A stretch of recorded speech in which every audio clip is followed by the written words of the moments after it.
What would you do if someone laughed at you for something you knew was true? It was an ordinary Wednesday morning at Oakwood High, and Sarah Matthews had already made up her mind, she was going to stay quiet today. She always stayed quiet. But today, something was different. Her palms were a little sweatier, her heart was beating a little faster.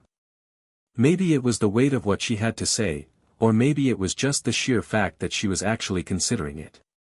The classroom was noisy as the bell rang, students filing into their desks, shuffling books and papers. Sarah slid into her seat at the back of the room, hoping to go unnoticed. This was how she liked it. She preferred the shadows, the silence. But her thoughts kept spinning back to the conversation she'd had with Lily the night before. Maybe it's time you just tell them, Sarah. You can't keep hiding forever. What's the worst that could happen? Lily's words echoed in her mind. The worst that could happen. That was easy, ridicule. She could already hear the mocking laughter, feel the weight of every skeptical glance. Her father was Elon Musk. Yeah, that Elon Musk. The man who revolutionized space travel, electric cars, and countless other industries. The man who was always in the news, the man whose face was plastered across every magazine cover. The man who was her dad. But no one believed her. No one ever did. Sarah, can you please answer the question? Mr. Jenkins' voice cut through her thoughts, yanking her back to reality. She looked up, blinking in confusion, and found the entire class staring at her. She hadn't been paying attention. Of course. Sorry. Can you repeat the question? She stammered, her cheeks flushing. Mr. Jenkins sighed, clearly unimpressed. We were discussing the implications of artificial intelligence, Sarah. You've had enough time to think about it. So, tell us, what do you think? She was about to mumble some half-baked response when she heard a voice from across the room. Maybe she doesn't have an answer because she's too busy thinking about how to land a Tesla on Mars, huh? It was Jake Peterson, his voice dripping with sarcasm. His friends laughed. Jake always found a way to make everyone laugh, usually at someone else's expense. The class burst into laughter, and Sarah's heart sank. She didn't respond. Not that she had a comeback. What could she say? If only they knew. You should stop daydreaming, Matthews. Maybe you'll have a better chance at an answer if you actually paid attention to the real world for once, Mr. Jenkins added, his voice harsh.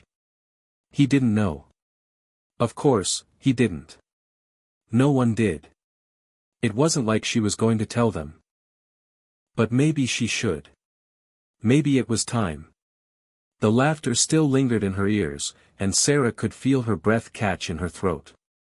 She wasn't sure what had gotten into her, but suddenly, she found herself blurting it out. My dad is Elon Musk, she said, her voice shaking. And he's going to come to my school next week. The room went silent. Every pair of eyes turned toward her. Jake snorted. Yeah, right, Sarah. And I'm the next president of the United States. Mr. Jenkins folded his arms, narrowing his eyes. That's quite the claim. Are you sure your father is Elon Musk? Because I'm pretty sure he doesn't have time to come to a high school in the middle of nowhere. Sarah's heart raced. She could feel the heat rising in her cheeks. The ridicule was coming. She could already feel it. The whispers, the mocking stares, the snide remarks. But this time, something inside her stirred. She couldn't back down. Not this time. I'm serious, she said, her voice trembling but resolute. I'm telling the truth. He is my father. There was a long pause, the class waiting for something, anything, to break the tension. But instead, Mr. Jenkins just shook his head and smirked. Sarah, that's quite a story. You must be looking for attention. Maybe you should focus on your grades instead of fantasizing about who your dad is. The students laughed again, and Sarah's stomach twisted. She could feel the weight of their laughter press down on her, suffocating her. But she held her ground. She had to. "You'll see," she said quietly, but with a determination she hadn't known she was capable of. "You'll all see next week." And just like that, she clamped her mouth shut, the words hanging in the air like an open wound. Her classmates went back to their work, the normalcy of the moment resuming. But Sarah couldn't shake the feeling that something had changed. The tension in her chest hadn't loosened. If anything, it had grown tighter. Hit subscribe and leave a comment with where you're watching from. This story might just spark a new beginning. What's one thing that always pushes you forward, even when things get tough? Sarah Matthews sat on the edge of her bed that night, the soft hum of the overhead fan the only sound filling the room. Her eyes were glued to the small screen of her phone, scrolling through messages from Lily. But no amount of reassurance could calm her nerves. The events of the day kept replaying in her mind, each mocking laugh, every skeptical glance. The way Mr. Jenkins had smirked at her, like she was a joke. "You'll see next week," she had said. But would they really? Or was she just fooling herself? She closed her eyes and leaned back, running her fingers through her hair. Her bedroom, the one place where she felt safe, was as ordinary as it could get. Posters of space missions, old rock bands, and books piled on her desk. It could have been anyone's room. And that was the way she wanted it. She wasn't the kind of person who flaunted her last name, who boasted about her father's fame. In fact, it was the last thing she wanted. Her dad was Elon Musk. But to Sarah, that was just a name. It wasn't the man who had been absent from her life for years. It wasn't the man who sent her birthday presents on rare occasions, with a short, cold note attached. It wasn't the man who she had only seen in person a handful of times. The man who was always too busy to be her dad. Her mind wandered back to when it all started, the life she had before her father's name became synonymous with technological revolution. Sarah had been only 5 years old when her mother, Diane Matthews, passed away. She didn't remember much of the day, only that the world seemed to come crashing down around her. Diane had been everything to Sarah, her protector, her confidant, the one who made her laugh when everything felt wrong. Without her, the house seemed too quiet, too empty. Her father, Elon, had been around, or at least he tried to be. But he wasn't the father Sarah had imagined. He wasn't the kind of dad who stayed home to comfort his grieving daughter. Instead, he buried himself in his work, in projects that would change the world, and Sarah became an afterthought in his grand plans. Over the years, she learned not to expect anything from him. It was easier that way. Whenever her birthday rolled around, she would get a package delivered by a corporate assistant, expensive gifts that seemed like they were chosen by a robot, not her father. And on the rare occasion when he would call her, his voice was distant, like he was speaking through a fog, too far removed from her life to truly understand it. "How are you doing, Sarah?" he'd ask, but it always felt like a formality. As if he was reading from a script. She'd nod, forcing a smile. "I'm doing fine, Dad. Everything's okay." But everything was never okay. She thought back to her mother's funeral, the day when everything changed. Elon had been there, but only physically. He had spoken to the media, made his usual statements about innovation, about his plans for the future. But Sarah had felt like she was lost in a world he didn't belong to. She didn't belong to it either. She was just the quiet little girl in the background, the one with the famous dad who never really knew how to be a dad. Since her mother's passing, Sarah had lived in the small town of Silverstone, far removed from the glittering world of Silicon Valley. Her classmates had no idea who she really was. And that's how she preferred it. The small-town life suited her. At least here, she wasn't just Elon Musk's daughter. She was Sarah. Plain and simple. But even in Silverstone, people had a way of finding out things they weren't supposed to know. Over the years, whispers had begun to circulate. The truth about her father was harder to keep secret. After all, it's hard to keep something like that hidden when everyone around you is obsessed with tech billionaires and pop culture. Lily, her best friend since middle school, was the only one who knew the full story. The one person who had always believed her when she said her father was Elon Musk. Lily didn't care about his money or fame, she cared about Sarah. That's what made her different from the others. Sarah, you have to tell them, Lily had said 1,000 times over the years. You can't just keep hiding. It's not fair to you. You're not just his daughter, you're you. And you deserve to be seen for who you really are.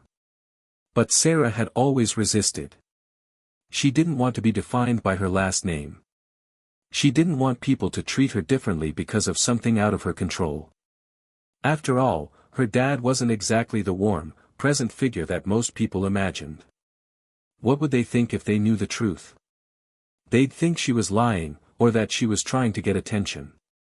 She wasn't ready for that. But today, something inside her snapped.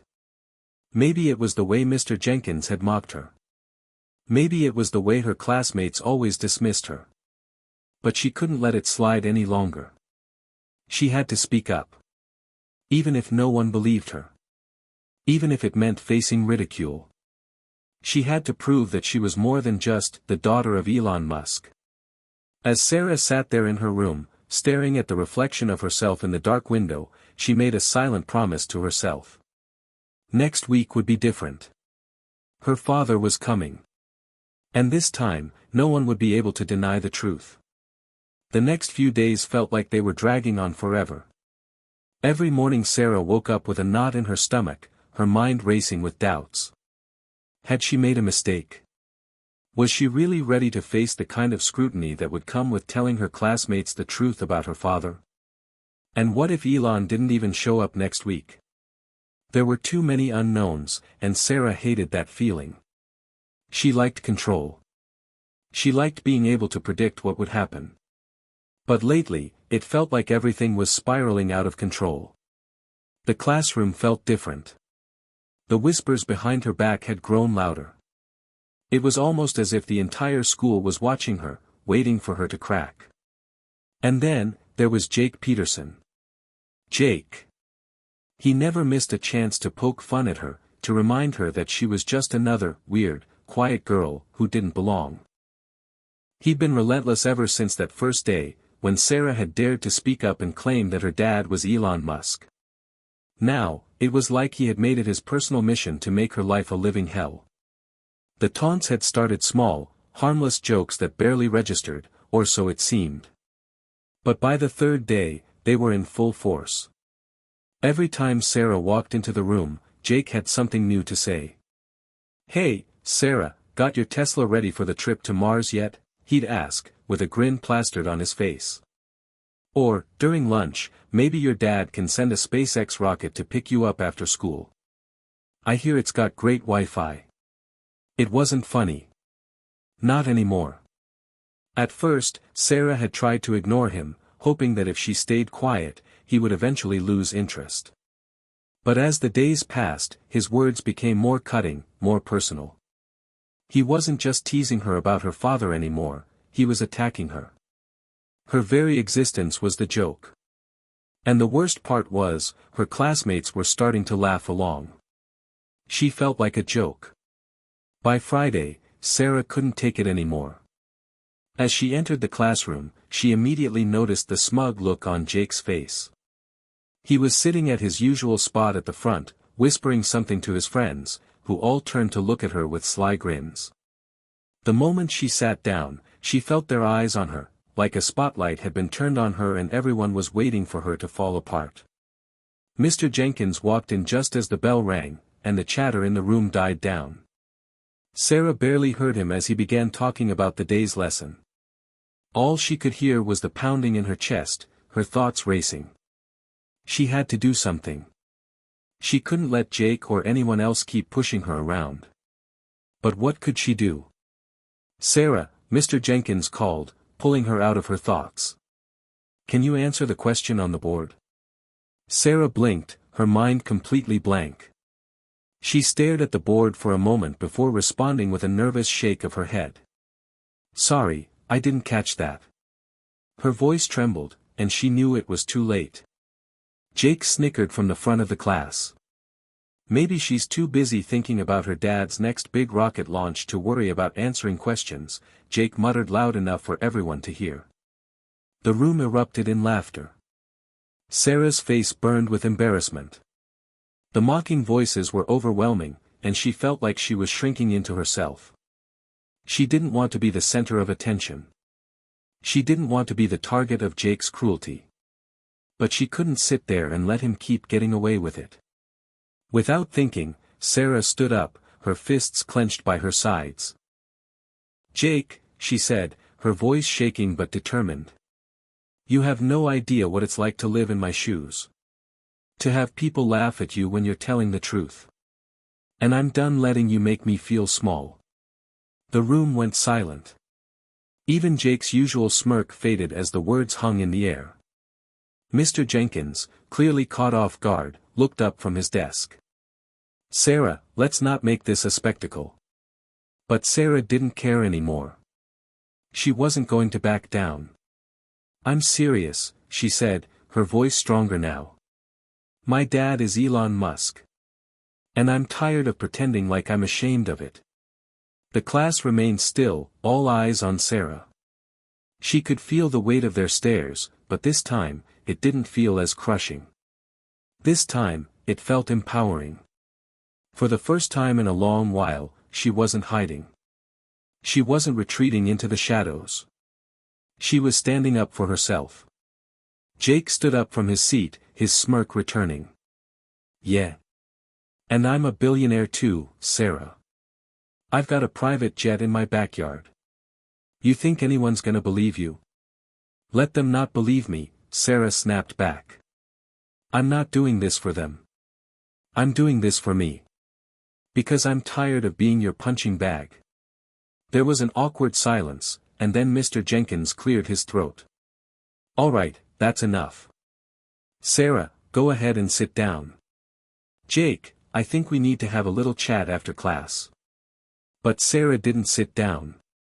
She took one last glance at the entire class, her chest heaving with emotion. "You'll see.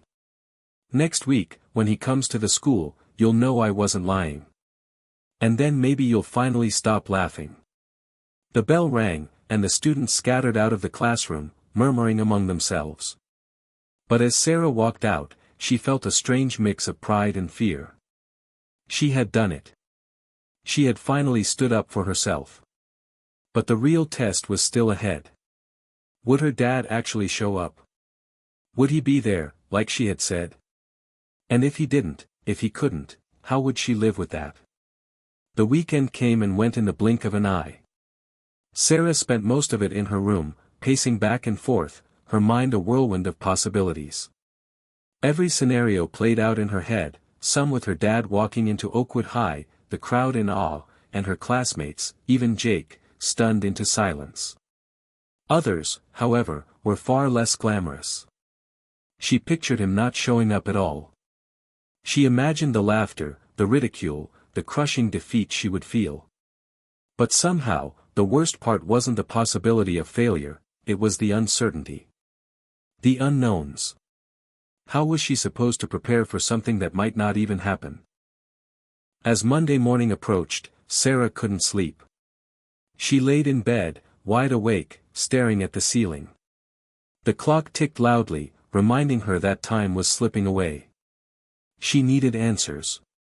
She needed some reassurance, something that would tell her that she wasn't about to make a fool of herself. And then, around 4 a.m., her phone buzzed. Sarah's heart skipped a beat as she saw the name on the screen, Dad. Elon Musk. Her fingers hovered over the screen for a moment. She hadn't heard from him in weeks, months, really. The last time he'd called, it had been a short conversation about some tech conference he was attending. But today was different. She opened the message. "Dad, hey Sarah, I know things have been a bit crazy, but I wanted to let you know that I'll be in town next week for a business meeting. Thought I could swing by your school afterward. Hope that's okay." Sarah blinked, her mind racing. Was this real? Did he really just say he was coming to Oakwood High? Her hands were trembling as she reread the message, barely believing it. He was coming. He was really coming. This is it. This is the moment. Her heart raced with excitement, and a strange sense of calm washed over her. She was no longer just hoping. She was no longer doubting. Her dad, Elon Musk, was actually going to show up at her school, just like she had said. This was her chance to prove that she wasn't lying, to show the world that she wasn't just the girl with the famous last name. She was Sarah Matthews. And she had been telling the truth all along. But even as her excitement built, a knot tightened in her stomach. This moment, this opportunity to finally be seen for who she truly was both thrilling and terrifying. What if things didn't go as planned? What if the students, the teachers, everyone, just stared at her in disbelief? What if her dad's visit didn't go as she expected? Her phone buzzed again, breaking her thoughts. "Dad, I'll be there on Thursday afternoon. Hope to see you then. Let me know if you need anything." Thursday. That was only a few days away. Sarah quickly typed a response. "Sarah, okay, Dad. I'll see you then. Thanks for coming." She pressed send, her finger lingering on the screen. The uncertainty still gnawed at her, but for the first time in days, she felt something else, hope. She was going to make it through this. She had to. As the hours crawled by, Sarah couldn't shake the feeling that something big was coming. Her classmates would never know what hit them. And Jake? Oh, Jake was going to get a dose of reality like he had never experienced before. Sarah was ready. She was finally ready to show the world that she wasn't just the girl who lived in the shadows of her father's fame. She was someone who mattered, someone who could stand on her own, and someone who could face anything, even the harshest criticism, with her head held high. Thursday arrived faster than Sarah could have imagined. She spent the entire morning pacing around her room, going over everything in her head. She could barely concentrate on anything else. At lunch, she barely touched her food, her eyes darting nervously toward the door, as if expecting Elon to walk in at any moment. The bell rang, signaling the start of the afternoon classes. Her heart skipped a beat as she grabbed her bag and rushed to her next class. She wasn't sure why she felt so on edge. Maybe it was the anticipation, or maybe it was the realization that today was the day her whole world would change. As Sarah sat down in her seat, she glanced around the room. Jake was sitting in the front, talking with his friends. He hadn't even acknowledged her yet, but she could feel his eyes on her, the usual teasing look hidden behind his smirk. Sarah took a deep breath, trying to steady her nerves. This was it. No more hiding. No more pretending. The minutes dragged by, each one feeling like an eternity. When the final bell rang, signaling the end of the school day, Sarah's heart leaped into her throat. It was almost time. She gathered her things and headed toward the parking lot, trying to keep her cool. She didn't want to seem too eager, but inside, her excitement was building. She spotted her dad's black Tesla parked by the curb, just like he had said it would be. And then, the door opened. Sarah's breath caught in her chest as her father stepped out of the car, tall and unmistakable, even in the shadow of the parking lot. He wore a simple jacket and jeans, his usual air of calm confidence surrounding him. He was here. He was really here. This is it, Sarah thought. I'm not just the girl with the famous dad anymore. I'm someone who is ready to prove herself. With one final deep breath, she made her way toward him, her heart pounding in her chest. Sarah's heart was racing as she approached her father, Elon Musk, standing outside his black Tesla. The afternoon sun bathed the school parking lot in a warm, golden glow, but all Sarah could focus on was the figure before her, her father, the one person she had always hoped would be there for her, but who had always felt like a distant shadow. He was tall, with sharp features that everyone in the world recognized, but to Sarah, he was just her dad. The man who had never really been there. The man who had given her birthday gifts through assistance, and who had called only on rare occasions. He had never shown up to a school event, never been there when she needed him most. But today was different. Today, he was standing right there, in front of her school, and Sarah had to fight every instinct telling her to turn and run. This was her moment. Her opportunity to finally show everyone, especially Jake, that she wasn't lying. That her father, the one everyone thought was a joke, really was who she said he was. Elon noticed her before she had a chance to speak, his eyes lighting up with recognition. "Sarah," he greeted her, offering a rare, genuine smile. "It's good to see you. I wasn't sure if you'd be here yet." For a brief moment, Sarah was stunned. She had expected him to be distant, maybe even impatient. But here he was, smiling at her, as though it was just another regular day. "Dad," she said, her voice cracking just slightly. "Thank you for coming. I didn't know if you'd actually make it." He nodded, adjusting his jacket. "Of course. You said you needed me. I wouldn't miss this." Her chest swelled with emotion, the words she had rehearsed 100 times suddenly slipping away.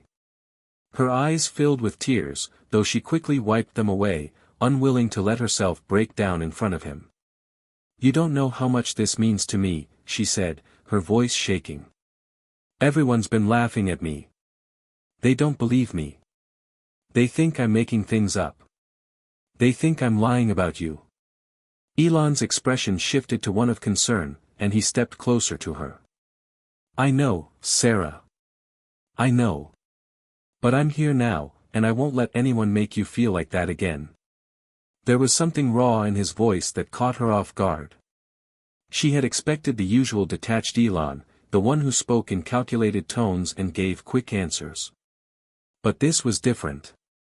He sounded sincere. Just then, the sound of a car pulling up broke the moment. Sarah glanced over to see the familiar face of Mr. Jenkins, her history teacher, walking toward them, followed by several students. Among them was Jake Peterson, who was laughing with his friends, until he saw Elon. The moment Jake's eyes locked onto her father, his laughter faltered. His face paled, his eyes widening with disbelief. He had never expected this. No one had. Sarah?" Jake said, his voice shaking as he approached them. Is this your dad?" Sarah stood taller, her chin lifted. "Yes, Jake. This is my dad." The other students were slowly gathering around them, murmurs running through the crowd as they realized what was happening. Their faces shifted from skepticism to shock, and Sarah couldn't help but feel a small sense of triumph. Elon turned to the students, giving them a brief nod before focusing his attention back on Sarah. His voice was calm, but there was a firmness to it. "I understand why you might all be surprised. Sarah's told me how difficult things have been for her. But I'm here now. I'll be around more often." The air felt electric. It was like the moment had shifted from being about Sarah proving herself to something bigger, something more profound. For the first time, her father was showing up. He was here not just for the spectacle, not just for the cameras, he was here for her. Sarah could see Jake's face changing, his usual smirk now replaced with a look of genuine discomfort. His friends were staring at him, then at Sarah, as the reality of the situation began to settle in. "Look, Sarah," Jake began, though his words were slower now, unsure. I didn't know. I didn't mean to." Sarah crossed her arms, her gaze steady. "It's too late for apologies, Jake. Maybe you should think twice before you laugh at someone next time." The crowd around them had grown, with some students pulling out their phones, recording the moment. Sarah's eyes darted nervously to the growing crowd, but she didn't care anymore. For once, she didn't care about what anyone else thought. This was her moment. The truth was out, and her father was here, no more doubts, no more jokes. Elon stepped forward, giving Sarah a gentle pat on the shoulder. "I'm proud of you, Sarah. You've done well. A lump formed in her throat, and she blinked rapidly, pushing back the tears. She hadn't expected that. Her father, the man who had never been present for her, was finally saying the words she had waited so long to hear. For a few seconds, there was only silence as the students around them processed the reality of the situation. But then, one by one, the murmurs began to quiet, replaced by tentative questions. They were finally starting to see Sarah for who she was, not just as the daughter of Elon Musk, but as someone who had always been there, quietly enduring. As the crowd slowly began to disperse, Sarah stood there, still processing everything that had just happened. Her heart was still pounding in her chest, but now, it was with a sense of relief. The years of pretending, the fear of being laughed at, she had confronted it all. And in that moment, Sarah Matthews wasn't just the girl with the famous last name.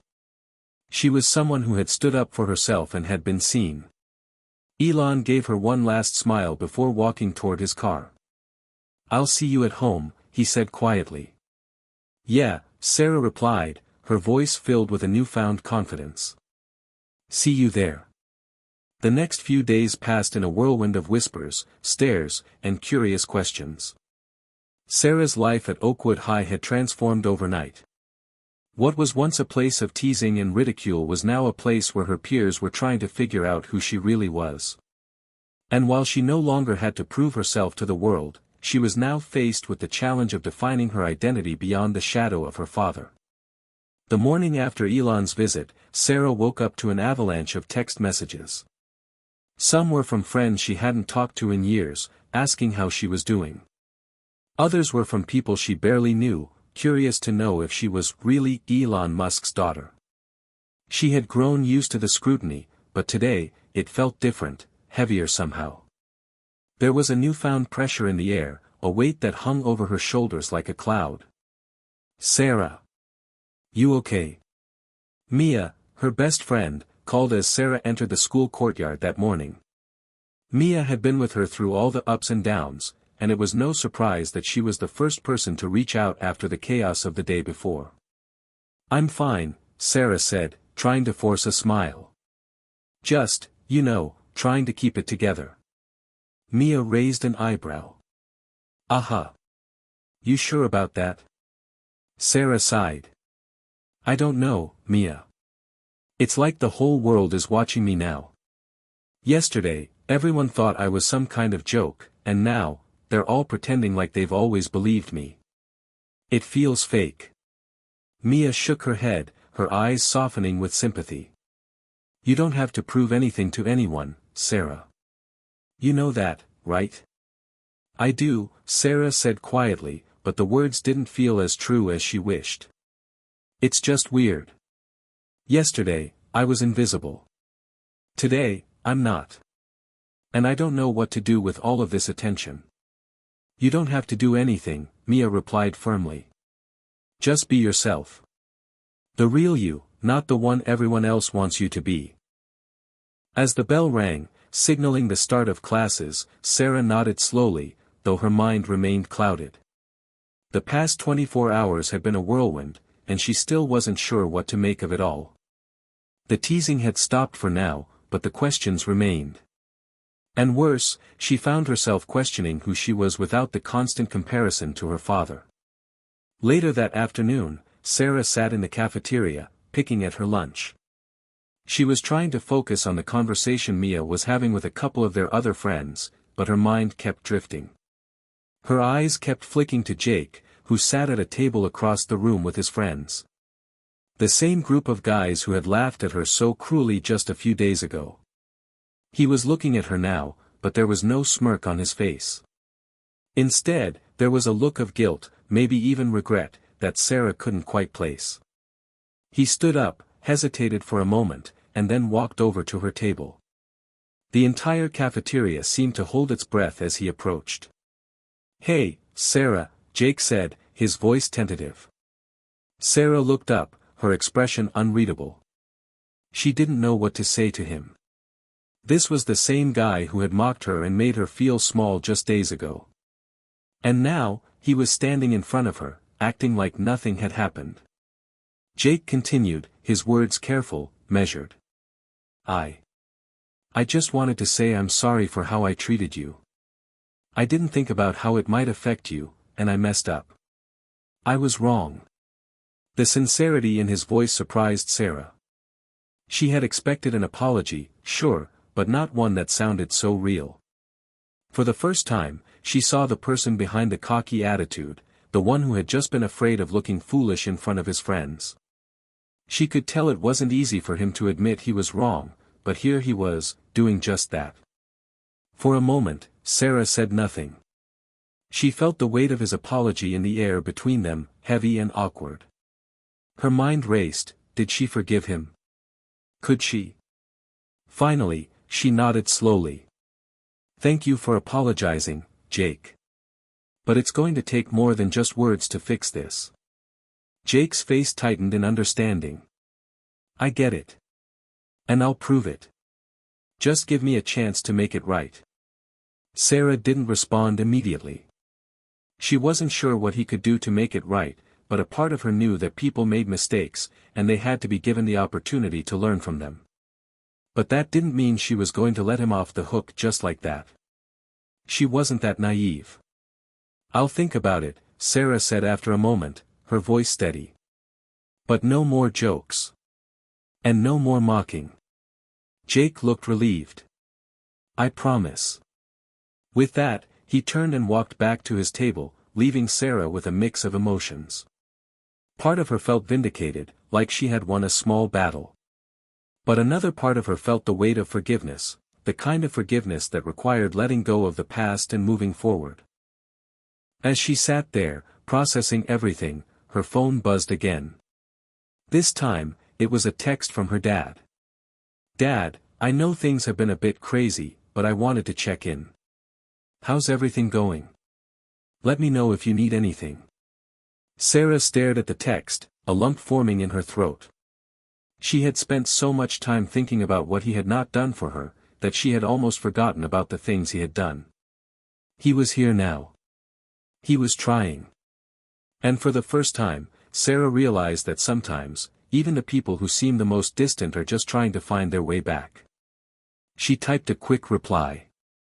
"Sarah, thanks, Dad. Everything's a little overwhelming, but I'm figuring it out." It wasn't much, but it was honest. For once, she wasn't trying to hide behind a wall of anger or resentment. She was just taking things as they came. As the day ended, Sarah made her way home, her thoughts heavy but her heart a little lighter. There were still challenges ahead. There would be more questions, more doubts, and probably more mistakes. But she wasn't afraid of them anymore. Because she knew one thing for sure, her story was still being written, and this time, she was the one in control. The weeks following Elon's impromptu visit to Oakwood High were a blur of mixed emotions for Sarah. She had grown used to being the topic of whispers, but now, instead of cruel jokes, she found herself the subject of fascination. Everyone wanted to know more about her, but no one seemed to truly understand her. At first, it was exhilarating. The popular kids who had once laughed at her were now offering her half-smiles, awkwardly asking if they could sit next to her. The same students who had dismissed her as just the billionaire's daughter now sought her out for advice, as if her connection to Elon Musk had suddenly made her an expert in every field imaginable. But behind the scenes, Sarah was struggling. The attention was overwhelming. She found herself dreading the hallway conversations, the constant barrage of questions from curious classmates. She wasn't used to being on display, and this new life, while exciting, had its own weight. It wasn't just about Elon Musk anymore. It was about her, who she was becoming and who she wanted to be. The day after Jake's apology, Sarah had decided to give him a chance. He had reached out multiple times, each time a little more sincere than the last. His friends, too, seemed to have softened their approach, though they were still hesitant. They didn't know how to interact with the new Sarah, the one who no longer seemed to care about fitting into their world. It was lunchtime, and Sarah sat with Mia, trying to ignore the stares of students at the surrounding tables. Mia had been her anchor, the one person who had never wavered in her friendship. "So, how's Jake?" Mia asked, leaning in as they unpacked their lunches. Sarah rolled her eyes. "He's trying. He's apologized like 5 times already. Honestly, it's getting a bit much." Mia smirked.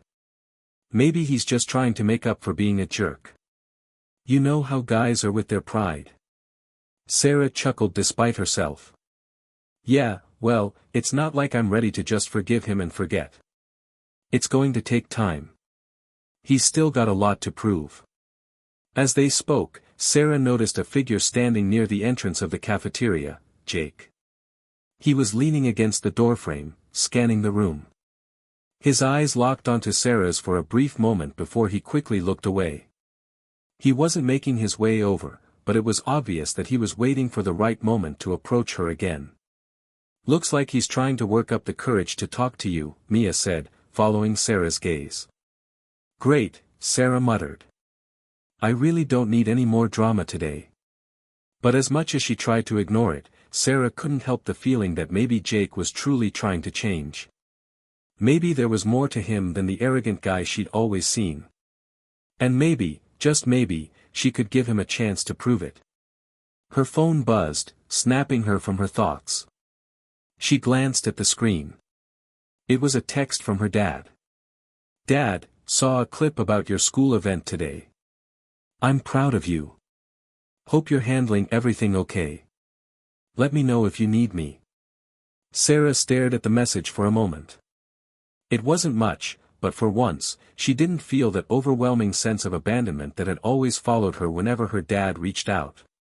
Instead, she felt gratitude. Her dad was trying. Even if he couldn't be there in person, his words felt like a lifeline in a sea of uncertainty. She quickly typed back. "Sarah, thanks, Dad. I'm figuring it out. I'll let you know if I need anything."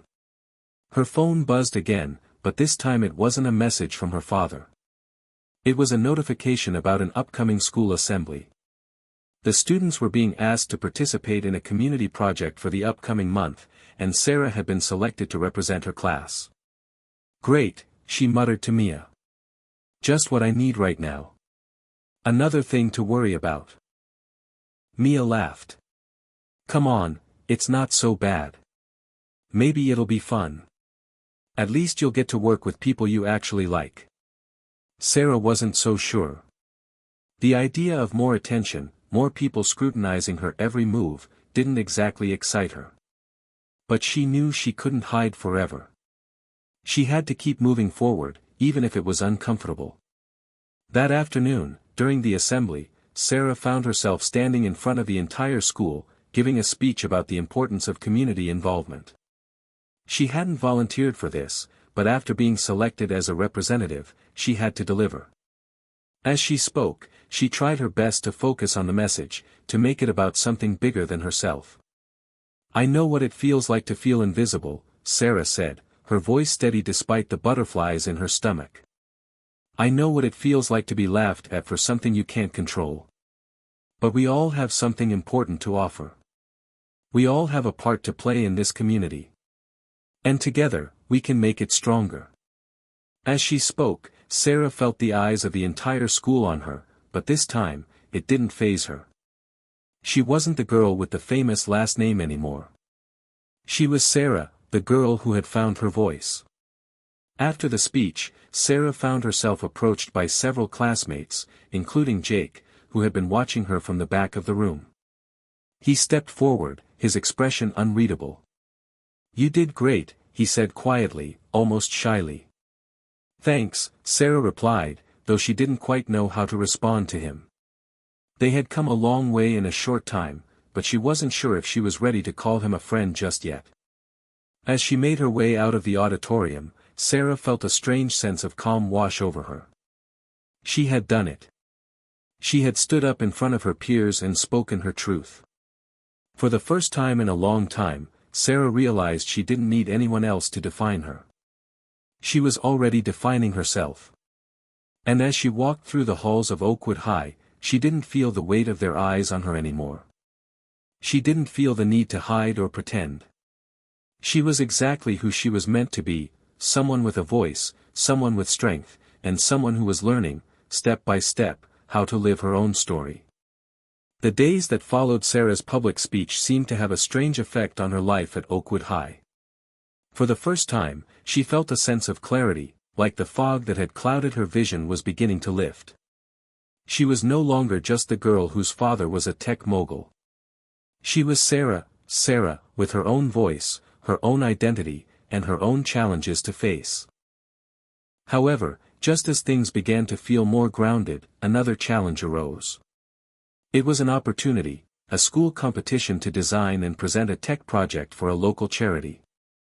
The winning team would get to showcase their idea at a community event, with the possibility of getting real-world support from investors and tech professionals. It was the kind of project that could easily put someone like Sarah at the center of attention, but it also felt like a test. A test of her abilities and how well she could stand on her own. At first, Sarah wasn't sure if she wanted to participate. The idea of being thrust back into the spotlight was uncomfortable. But the more she thought about it, the more she realized that this was exactly the kind of challenge she needed. She had always been afraid of stepping out of her comfort zone, of being judged, of being expected to succeed simply because of her last name. But if she backed out now, she would be letting the expectations of others control her, instead of taking charge of her own destiny. "Sarah, are you going to do the competition?" Mia asked one afternoon as they sat together in the library, working on a history assignment. "It's a huge deal, you know." Sarah hesitated. "I don't know, Mia. Part of me feels like I should, but another part of me is just tired of being judged. I'm not some tech genius just because my dad is Elon Musk." Mia looked at her, eyebrows raised. "I get it, but you have to admit, you've got some serious potential. This isn't about proving anything to anyone else, it's about what you want to do. Besides, you can't deny that you've learned a thing or two from your dad." Sarah stared at her notebook, her mind spinning. She hadn't always been interested in tech or engineering, but she had grown up surrounded by it. Her father's companies were constantly in the news, and she had visited his labs and offices more times than she could count. While she had never fully embraced the world of innovation that seemed to define him, she knew a lot more than she gave herself credit for. She sighed, closing the notebook and looking at Mia. "Maybe you're right. Maybe I should try. I mean, at least I can prove that I'm not just Elon Musk's daughter. I can do something on my own." Mia smiled. "That's the spirit. I know you can do it. And I'll be here to help if you need me." The next day, Sarah signed up for the competition. It wasn't the kind of decision she made lightly, but as she filled out the registration form, she felt a sense of purpose that had been missing for a long time. She was no longer just existing in the background of her own life. She was ready to take control. The following week, Sarah was paired up with 3 other students: Jake, who had been trying hard to earn her forgiveness, a quiet but brilliant girl named Lily, and a boy named Noah, who had an obsession with robotics. The 4 of them were to work together to come up with an idea that combined technology and social good. As they sat around the table for their first brainstorming session, Sarah couldn't help but feel a mix of excitement and unease. She knew that her teammates had no idea what it felt like to have her father's shadow hanging over her every move. They might admire her, even look up to her because of her connection to Elon Musk, but that didn't mean they understood the pressure she felt. "So, what's our idea?" Jake asked, breaking the silence as he leaned back in his chair. "I think we should focus on something that helps people in a really tangible way," Sarah said, taking a deep breath. "Like, we could create a tech solution that addresses something in our community, like waste management or helping kids in underserved schools access technology." Lily nodded. "I like that. It's practical, and it has a direct impact." Noah, who had been sketching ideas on his notebook, looked up. "What if we made a robot that could be used to teach kids in schools? Something affordable that schools could use even if they don't have a lot of money." Sarah's eyes lit up. "That's actually brilliant, Noah. A robot that could act as both a tutor and a motivator." Something that could help students learn in a more interactive and engaging way. The group fell silent as they realized how strong the idea was. A robot that could revolutionize the way children learned, especially in underfunded schools. It was ambitious, but it felt right. And for the first time in a long time, Sarah felt a sense of belonging among her teammates. They weren't asking her about her father.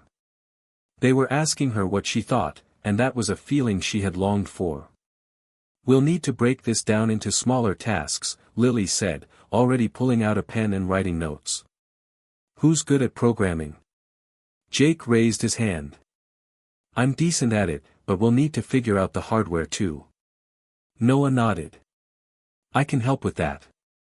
I've built some prototypes before." Sarah smiled, feeling the weight of the challenge ahead. "Let's do it. We're going to make this happen." As the weeks went by, Sarah poured herself into the project. She wasn't just working to prove herself to her classmates or her father, she was working for herself. She wanted to prove that she could be more than just a name. She wanted to show the world, and herself, that she had the power to change things, to create something meaningful. But the pressure was mounting. The competition deadline loomed, and the group was still struggling to piece together all the components of the robot. There were arguments, frustrations, and moments where Sarah wondered if she had made the right decision in taking this on. Jake had been persistent in his efforts to get closer to her, while Noah seemed to be pushing for more ambitious features than they had time or resources for. It was during one of these late-night sessions, after a particularly heated discussion, that Sarah realized something: she wasn't just trying to make a robot for the competition. She was trying to prove that she could handle the pressure, that she could rise above the doubts that had followed her all her life. And as they worked late into the night, with exhaustion hanging heavy in the air, Sarah knew that whatever happened next, this journey was more than just about winning. It was about proving that she could take control of her own path. As the days leading up to the tech competition grew shorter, Sarah felt herself stretched thinner than ever before. The pressure was unrelenting. Not only was she trying to balance schoolwork, but now, her entire focus was consumed by the project. Her group, once full of excitement and potential, was now caught in a whirlwind of exhaustion and stress. The deadlines were looming, and there was still so much to do. Jake had been staying late most nights at the lab, working on the software for the robot, but he was distracted. Sarah could tell that he was still trying to prove himself to her, though she wasn't sure if it was out of guilt or genuine interest. Regardless, his attempts to get closer were starting to feel more like pressure than anything else. Noah had become obsessed with tweaking the design, making it more advanced, even though they were running out of time to perfect the basic functionality. And Lily, the quiet force in the group, was quietly becoming frustrated with the lack of progress. One evening, as they worked late in the school's tech lab, Sarah sat hunched over a pile of blueprints, her mind racing with thoughts of how everything could fall apart. "Sarah," Jake said softly, breaking her out of her thoughts. He was sitting across from her, staring at his laptop screen. "Do you think this is going to work? I mean, we're really close, but I feel like we're missing something important." Sarah rubbed her temples, feeling the weight of the question. They had come so far, and yet there were moments when she doubted everything. What if they didn't finish the project in time? What if their idea wasn't as revolutionary as they thought it would be? What if, in the end, the robot they were designing wasn't enough? "I don't know, Jake," she admitted. "I keep wondering if we're pushing too hard. We're all so tired, and there's so much we still need to do." She glanced over at Lily, who was sitting at the workbench, head buried in a pile of wiring. Her face was scrunched in concentration, but Sarah could see the frustration in her eyes. Noah was in the corner, tinkering with a motor that had malfunctioned for the third time that week. "We can't afford to lose focus now," Sarah added, trying to keep the team motivated. "But we also can't burn ourselves out. We're getting close to the final stretch, and we need to make sure we're all on the same page." Noah, overhearing, stood up and walked over, wiping his hands on his jeans. "Yeah, but the problem is that we've been trying to cut corners. You can't just rush through building something like this, especially not if we want it to be functional. If we're going to do this, we need to do it right. Sarah knew he was right. They had been pushing so hard to meet the deadlines that they were losing sight of the bigger picture. The robot needed to be more than just a collection of wires and code, it needed to make an impact. It had to be something that could truly help the students it was designed for. But that didn't make the pressure any easier to bear. Maybe we need to take a step back, Sarah said, feeling a pang of doubt in her chest. We've been so focused on getting everything perfect that we've forgotten why we're doing this in the first place. We're not just here to win, we're here to make a difference. The room fell quiet as her words hung in the air.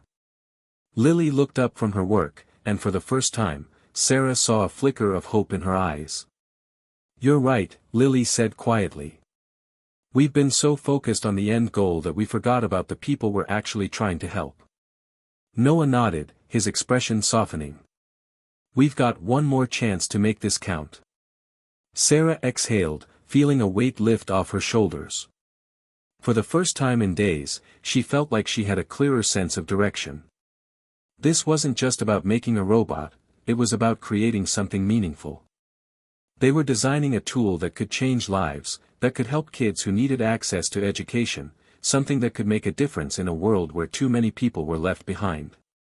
With renewed purpose, the team dove back into their work. There was still a lot to do, but this time, they weren't just rushing through the motions. They were focused, determined to make their vision a reality. They worked through the night, each of them contributing in their own way, Sarah refining the code, Jake fine-tuning the design, Noah working on the hardware, and Lily putting the finishing touches on the interface. By the time the sun rose the next morning, they were exhausted, but the robot was finally taking shape.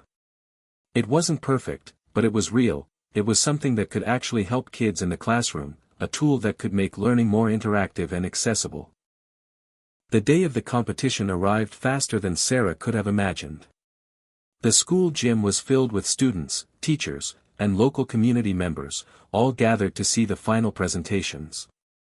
The air was thick with nervous energy as Sarah and her team made their way to the stage, where the other teams were already setting up their projects. As they set up their robot, Sarah couldn't help but feel a sense of pride. This was their creation.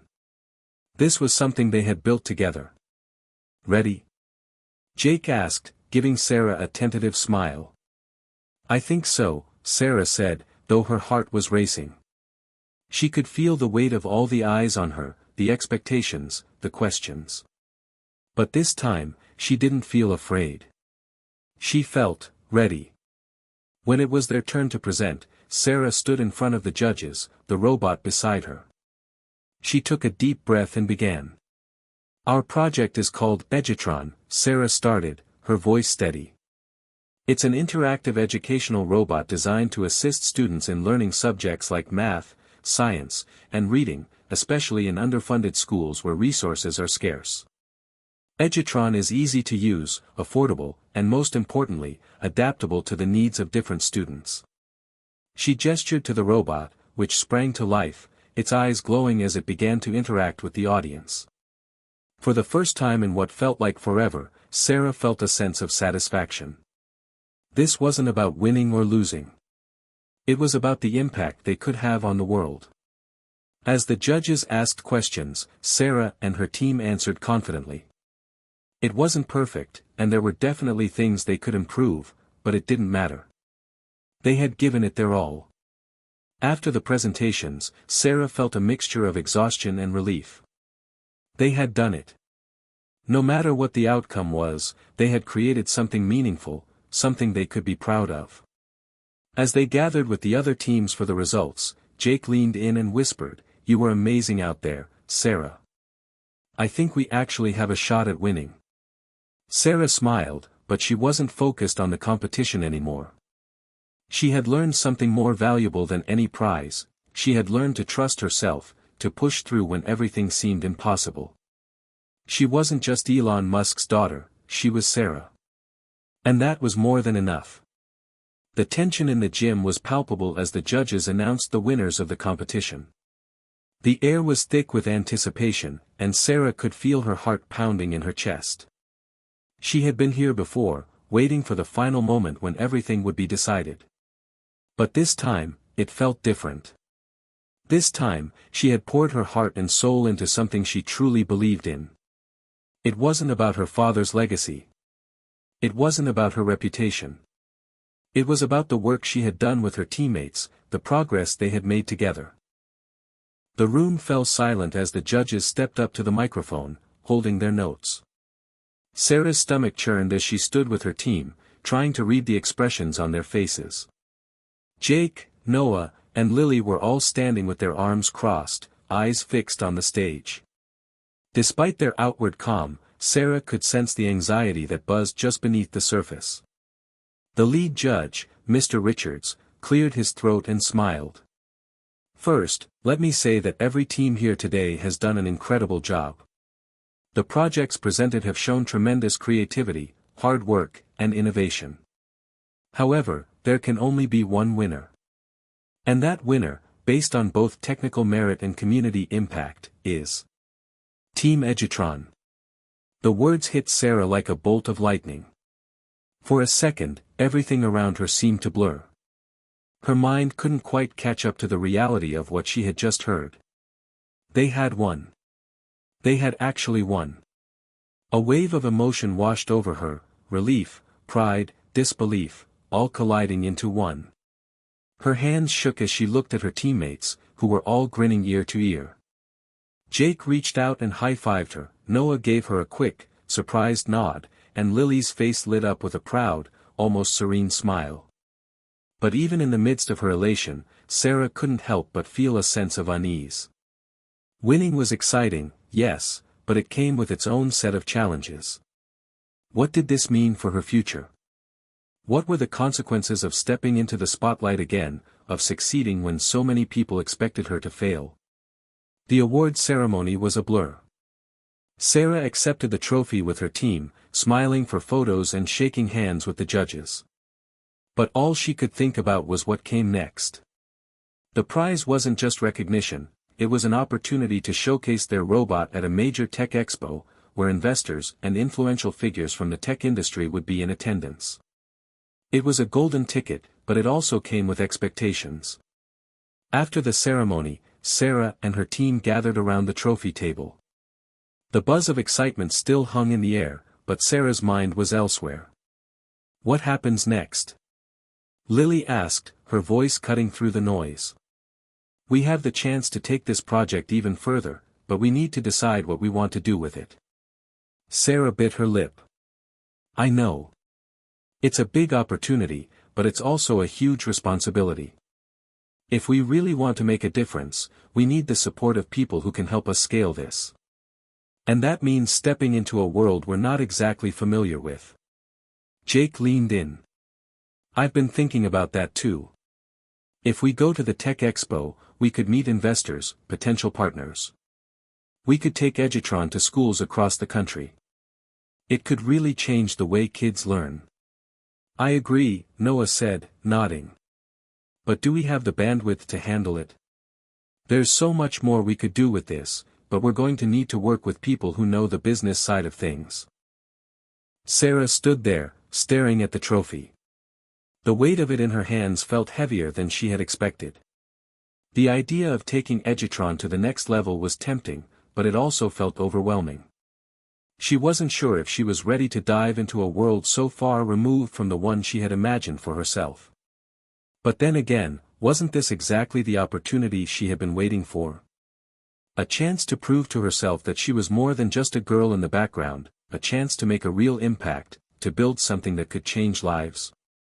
Her thoughts were interrupted by the voice of her father, who had appeared at the back of the room. Sarah's heart skipped a beat when she saw him. He had arrived just in time for the announcement, and now he was walking toward her, his expression unreadable. Hey, kiddo, Elon said, his voice warm but serious. I just wanted to say congratulations. You did it. I'm proud of you. Sarah swallowed hard, unsure of what to say. She had spent so long trying to separate herself from him, trying to prove that she could succeed without leaning on his influence. But now, in this moment, with everything hanging in the balance, she couldn't help but feel that familiar pressure. "Thanks, Dad," Sarah replied, her voice steady. "It means a lot to hear that from you." He glanced at the trophy in her hands, then back at her. "I know this is your moment, Sarah, but I want you to really think about what you're getting into. This isn't just a school project anymore. It's the real world. And the real world can be a lot more complicated than it seems." Sarah nodded, her mind whirling. She had already known that her success in the competition would bring a lot of attention, positive and negative. But hearing it from her father made it feel more tangible, more immediate. There was no escaping it now. As the evening wound down and the crowd began to disperse, Sarah found herself standing outside the gym, staring at the moonlit sky. Her phone buzzed in her pocket, and when she pulled it out, she saw a message from Mia. "Congratulations, Sarah. So proud of you. You've got this." Sarah smiled, but the weight of the decision ahead of her was still heavy. She could feel the pressure building, the expectations surrounding her, but she knew that this moment, this choice, was hers to make. She could choose to embrace the opportunity, dive into the tech world, and follow the path that everyone expected her to take. Or she could step away, take a step back, and figure out what she really wanted out of life. But what if taking this chance was the first step towards something bigger? Something that could truly make a difference.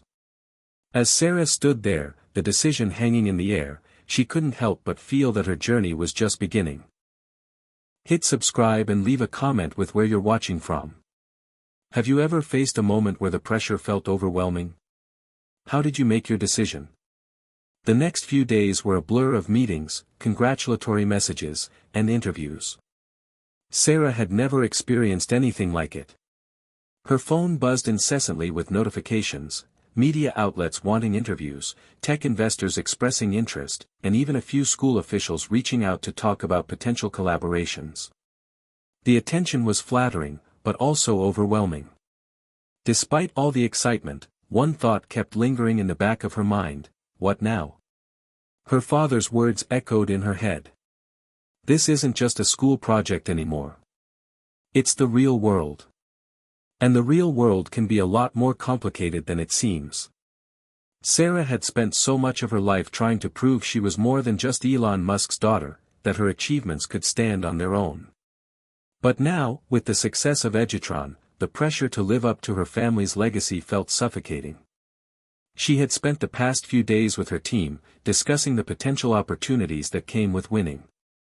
There was talk of expanding the project, taking it to a global stage, and even partnering with larger tech companies. But Sarah's heart wasn't fully in it. As much as she wanted to make a difference, she couldn't shake the feeling that something was missing. One evening, as she sat in her room surrounded by messages and emails, Sarah couldn't help but feel a sense of confusion. The path ahead seemed clear: continue to grow Edutron, attract investors, and build a career in tech. But that path wasn't necessarily her path. She hadn't had time to think about what she truly wanted. She had been so focused on proving herself, on meeting others' expectations, that she hadn't stopped to ask herself what would make her happy. Suddenly, her phone buzzed again. This time, it was a message from Mia. "Mia, hey, we haven't talked in a while. How are you holding up with all the craziness? If you ever need to talk, I'm here." Sarah felt a rush of relief at the simplicity of Mia's message. No judgment, no expectations, just genuine concern. Mia had always been there for her, whether things were going well or not. She didn't care about the fame or success that surrounded Sarah, she just cared about Sarah. Without thinking, Sarah picked up the phone and dialed Mia's number. "Hey," Mia answered, her voice light. "I was wondering when you'd call. You've been kind of a ghost lately." Sarah laughed softly, feeling a weight lift off her chest. "Yeah, sorry about that. It's just been a lot. The competition, the attention, all of it." "I can't even imagine," Mia replied. "But how are you doing?" Not the robot, not the competition, not the investors.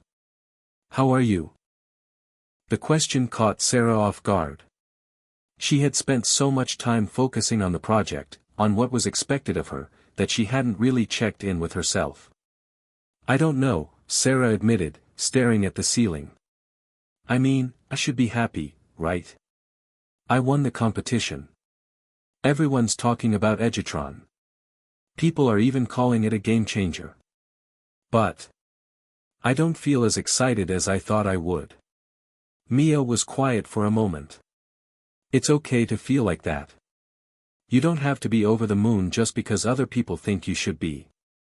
It's a big deal, sure, but it doesn't mean you have to follow the path everyone else expects. You've got time to figure out what you really want. Sarah smiled, feeling a sense of comfort in Mia's words. She had been so afraid of letting others down, of not living up to their expectations, that she had ignored her own feelings. The truth was, she didn't know what she wanted yet. She didn't want to make a decision based on pressure, whether it came from her father, her friends, or even strangers who had suddenly begun following her on social media. You're right, Sarah said, her voice growing steadier. I think I've been trying to figure out who everyone else wants me to be, and I've completely forgotten to think about who I want to be. And I don't have to make that decision right away. Exactly, Mia said warmly. You've already proven yourself, Sarah. You don't have to rush into anything. Just take a step back and let yourself breathe. Sarah felt a wave of relief wash over her. For the first time in days, she wasn't consumed by the noise of the outside world. She could hear herself again, and the pressure, while still present, wasn't as suffocating. The next morning, Sarah sat down with a pen and a notebook, determined to figure things out for herself. She made a list of everything that had been weighing on her: expectations, the robot, the future, her relationship with her father, the idea of being part of something bigger. But beneath all of that, there was something else, a desire for independence, a need to find her own path outside of the shadow of her family's legacy. She wrote down her thoughts. The Tech Expo, the idea of showcasing Edutron at such a large stage was exciting, but it also felt like another step down a path she wasn't sure she wanted to take. The idea of becoming a public figure in the tech world wasn't her dream, it was everyone else's dream for her. Her father, Elon Musk's influence was always looming. He had supported her from the sidelines, but his success had always been something Sarah had tried to distance herself from. He wasn't pushing her to take over the family business, but he was always there, a reminder of what she could achieve if she followed his path. Her future, Sarah wasn't sure if she wanted to follow the traditional path of success, college, tech startups, and board meetings, or if she wanted to take some time to explore other possibilities. Maybe she could focus on helping kids directly, without the pressure of investors or profit margins. Maybe she could create her own future, something that truly resonated with her.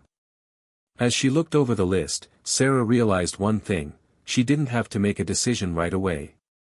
There was no deadline. She could take time to think, to figure out what she wanted, not just what others expected of her.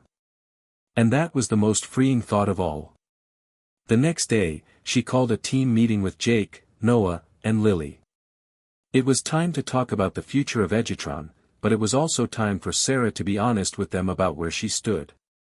I've been doing a lot of thinking, Sarah began, her voice steady but sincere. And I realized that I need to take a step back.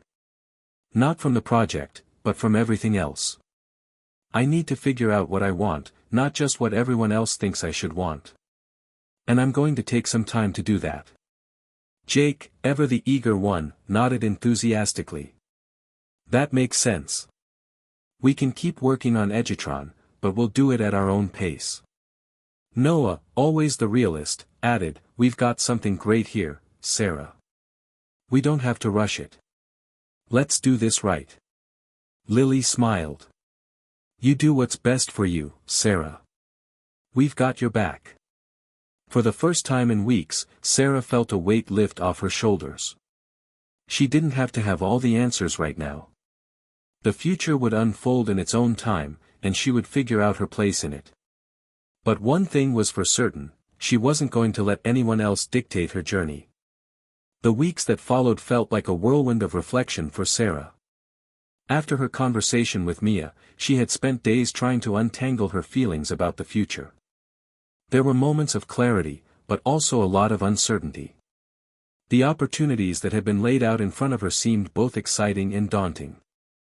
And as the days passed, Sarah realized one crucial thing: she had to make a choice that was true to who she was, not what others expected of her. It wasn't just about Edutron anymore. It wasn't even just about her father or the future of technology. It was about carving a path that she could own, one that would resonate with her deepest values. She spent time with her team, and though the excitement around Edutron hadn't faded, Sarah knew that their next steps couldn't just be about profits and big stages. It had to be about impact, real, meaningful impact in a way that aligned with her passion for helping others. After several heart-to-heart conversations with her team, she found herself sitting at a cafe one Saturday morning with Jake, Noah, and Lily, discussing their next steps. "So, here's the thing," Sarah began, stirring her coffee. "I've been thinking a lot about what's next for Edutron, and for me. I think we've built something amazing, but I don't want to just take the easy route. I want to make sure this project is doing something that truly matters." Jake looked at her thoughtfully. "I get that. We all want to make an impact.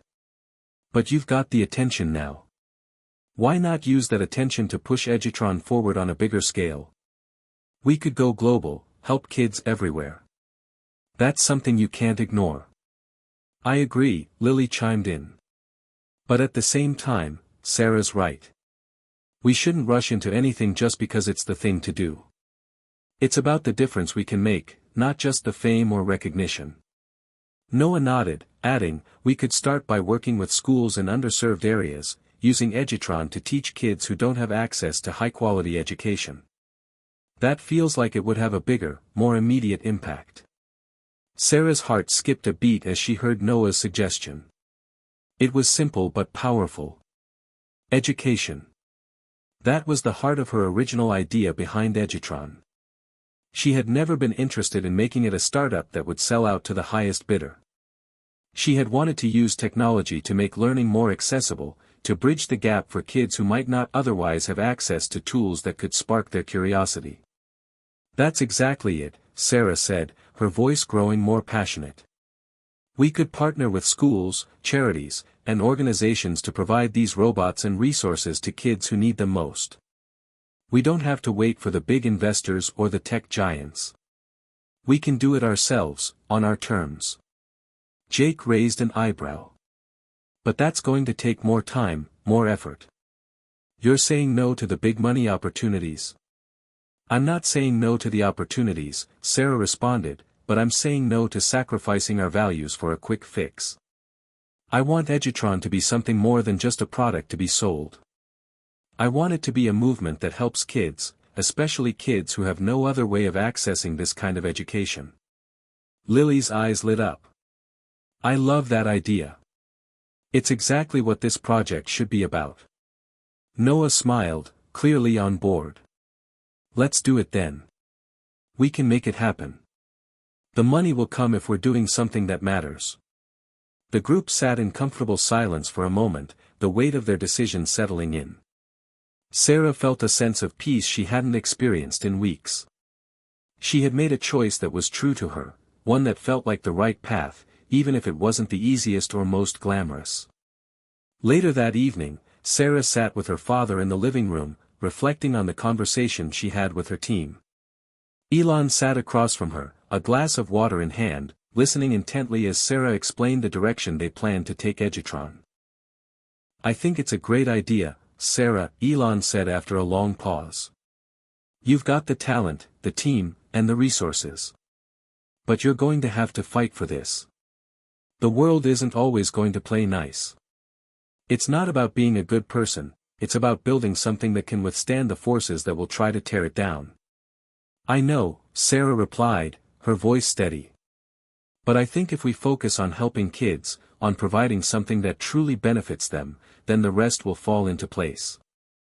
Elon nodded, seemingly impressed by her conviction. I admire that. You've always had your own vision, and it's clear you're staying true to it. But don't be surprised if it gets tough. Not everyone is going to support your decision, and not all investors are going to care about your ideals. Sarah smiled, a sense of reassurance in her heart. I understand. But if we do this right, we'll find people who share our values.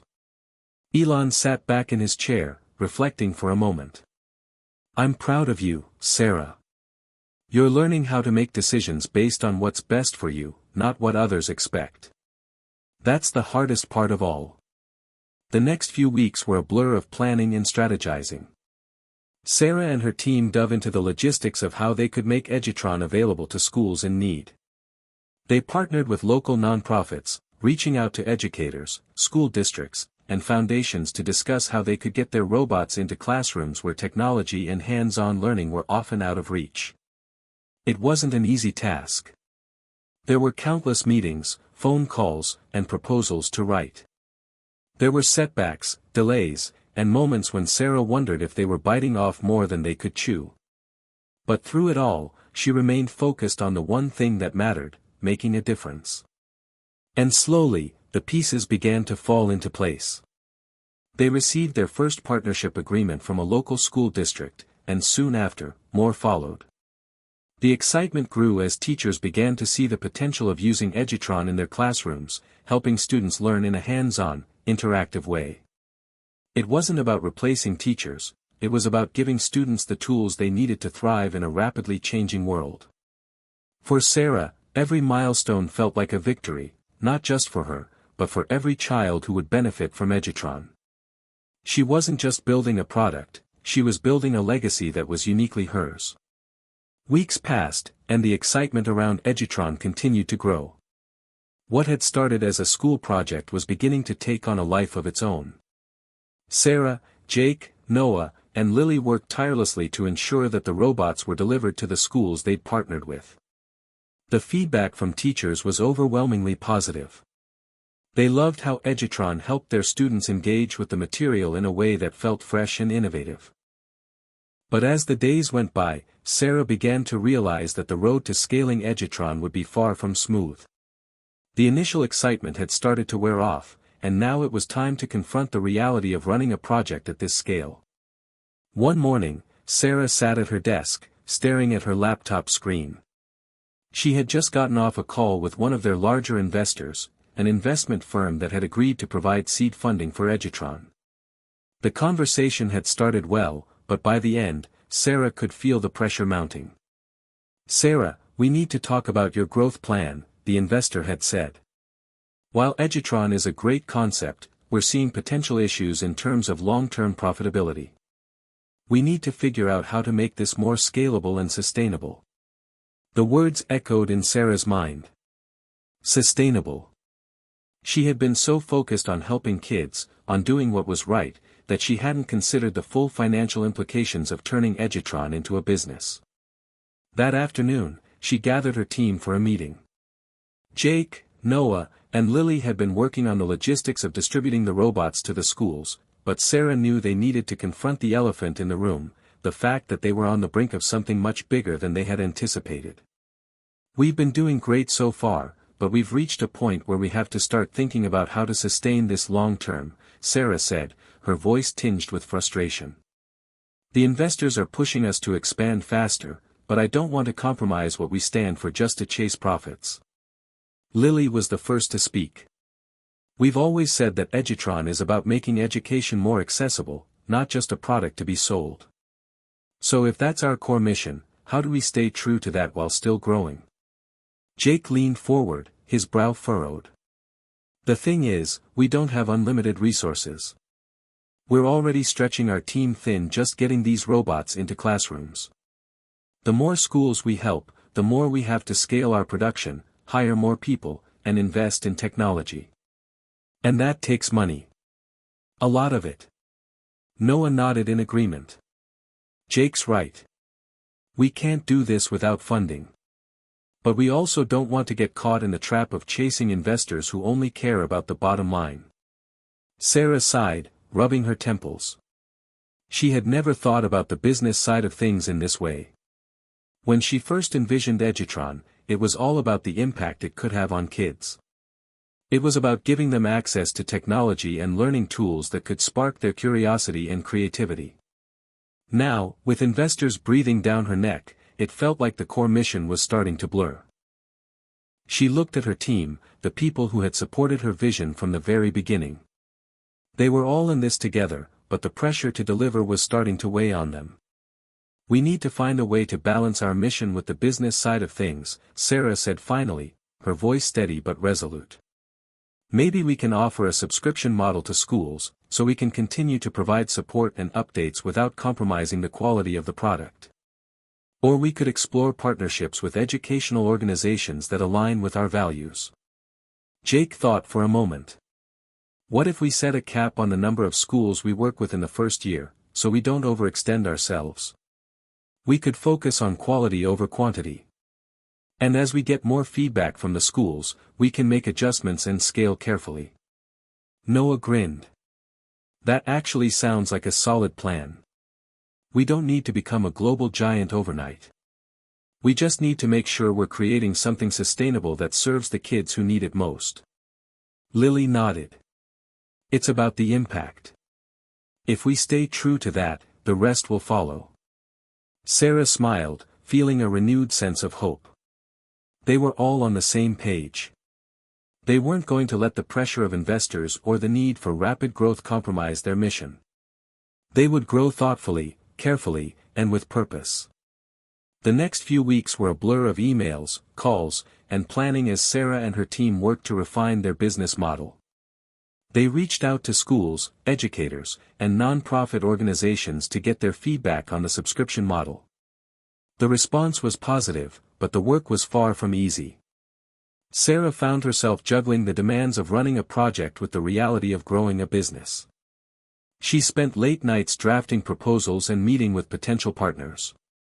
The weight of making Edutron sustainable began to feel overwhelming at times, but she was determined to keep pushing forward. In between the meetings, she would take short breaks to step outside and clear her mind. The quiet moments allowed her to remember why she started Edutron in the first place: to make a difference, to bring education to children who needed it most. And in those moments, she found the strength to keep going. One evening, as Sarah sat in her office, reviewing financial reports, her phone buzzed. It was a message from Mia. "Mia, how's everything going with Edutron? I've been reading all the updates, and I'm so proud of you. But don't forget to take care of yourself, okay?" Sarah smiled at the message, feeling a wave of warmth. Mia always knew just what to say. She typed a quick reply. "Sarah, it's been crazy, but I'm making it work. I'm learning a lot, sometimes the hard way. Thanks for always being there." As she hit send, Sarah realized something important.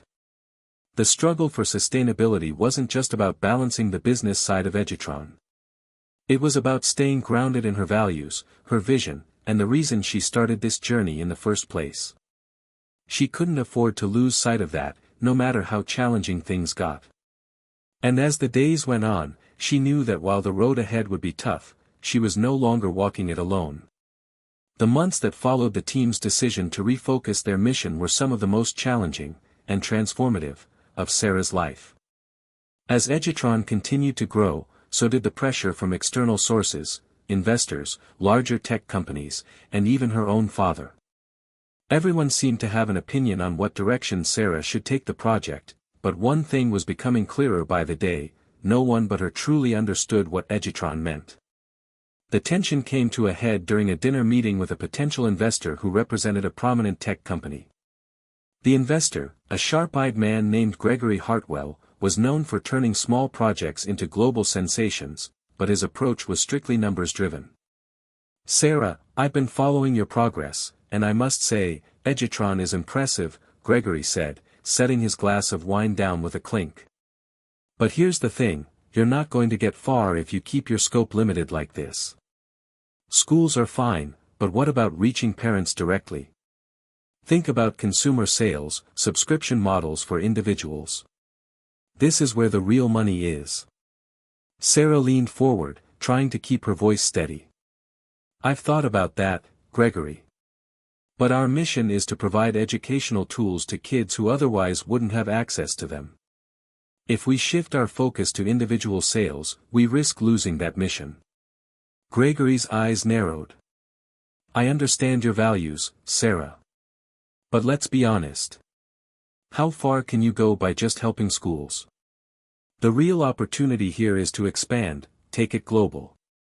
Capitalize on the tech that you've got. Sarah's heart raced. She could feel the pull. Gregory's proposition was tempting. The money, the potential for rapid expansion, the fame that could come with it all. But deep down, she knew what her father had said all those months ago was still true. Edutron had to stay true to its core mission. She had promised herself that she wouldn't let it become just another product to be sold. Gregory, Sarah said slowly, I appreciate your offer, but I have to be clear. Our focus is on making an impact, not just profits. If we expand, it needs to be with intention. We're not going to turn Edutron into another consumer product. It's about empowering kids who don't have the same opportunities others do. Gregory's smile faded. That's noble, but it's also naive. You won't survive in this industry with that mindset. You need to think bigger, don't get caught up in idealism. The conversation quickly spiraled, and by the end of the dinner, Sarah had politely but firmly rejected Gregory's offer. As she walked out of the restaurant that night, she felt a sense of both relief and uncertainty. She had stood her ground, but she couldn't help but wonder if she was making the right choice. Would she regret turning down the opportunity to scale faster? Would the lack of funding hold them back? The next morning, she received a call from Elon. His tone was calm, but Sarah could hear the concern in his voice. Sarah, he began, I heard about the dinner with Gregory. I know you didn't take his offer, but you've got to understand something. The business world doesn't wait for anyone. If you want to make a lasting impact, you have to move quickly. I know, Dad, Sarah said, running a hand through her hair. But I don't want Edutron to become something it wasn't meant to be. I don't want it to be all about the numbers. Elon was quiet for a moment. I get it. I do. But don't let your vision blind you to the realities of scaling. If you want Edutron to reach more kids, you're going to need resources. And that means making hard decisions. Sarah exhaled, feeling the weight of his words. I'm not ignoring the business side of things, but I can't sacrifice the heart of this project for quick success. Her father paused, then spoke with surprising gentleness. I admire your conviction, Sarah. But remember that you're not in this alone. You've got a team, a family, and resources. Don't let fear or pride stop you from growing. The conversation stuck with her throughout the day. While she didn't agree with everything Elon had said, she realized that the challenge wasn't just about staying true to her mission. It was about finding the balance between her values and the practicalities of running a business.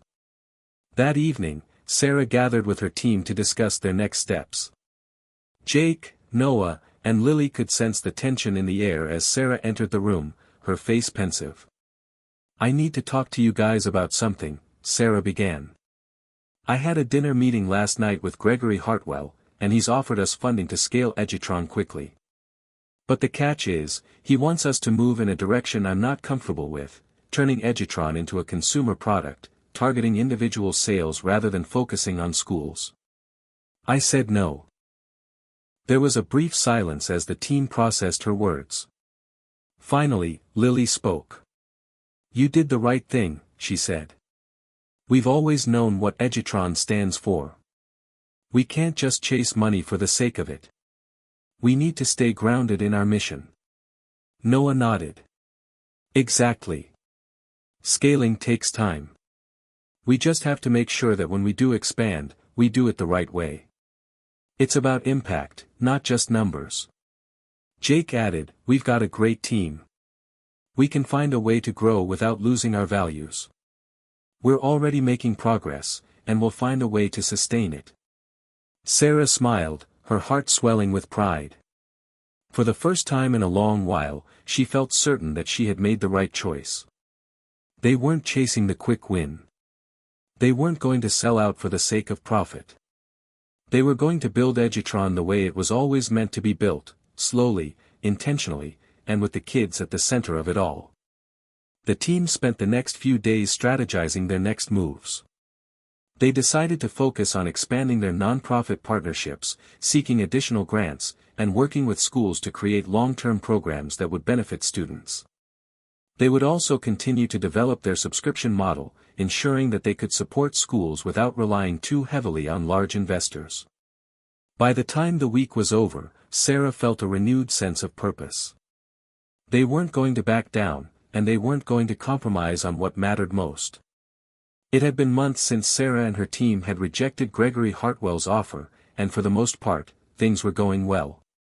Edutron was continuing to grow slowly but steadily, and they had successfully implemented the subscription model for schools.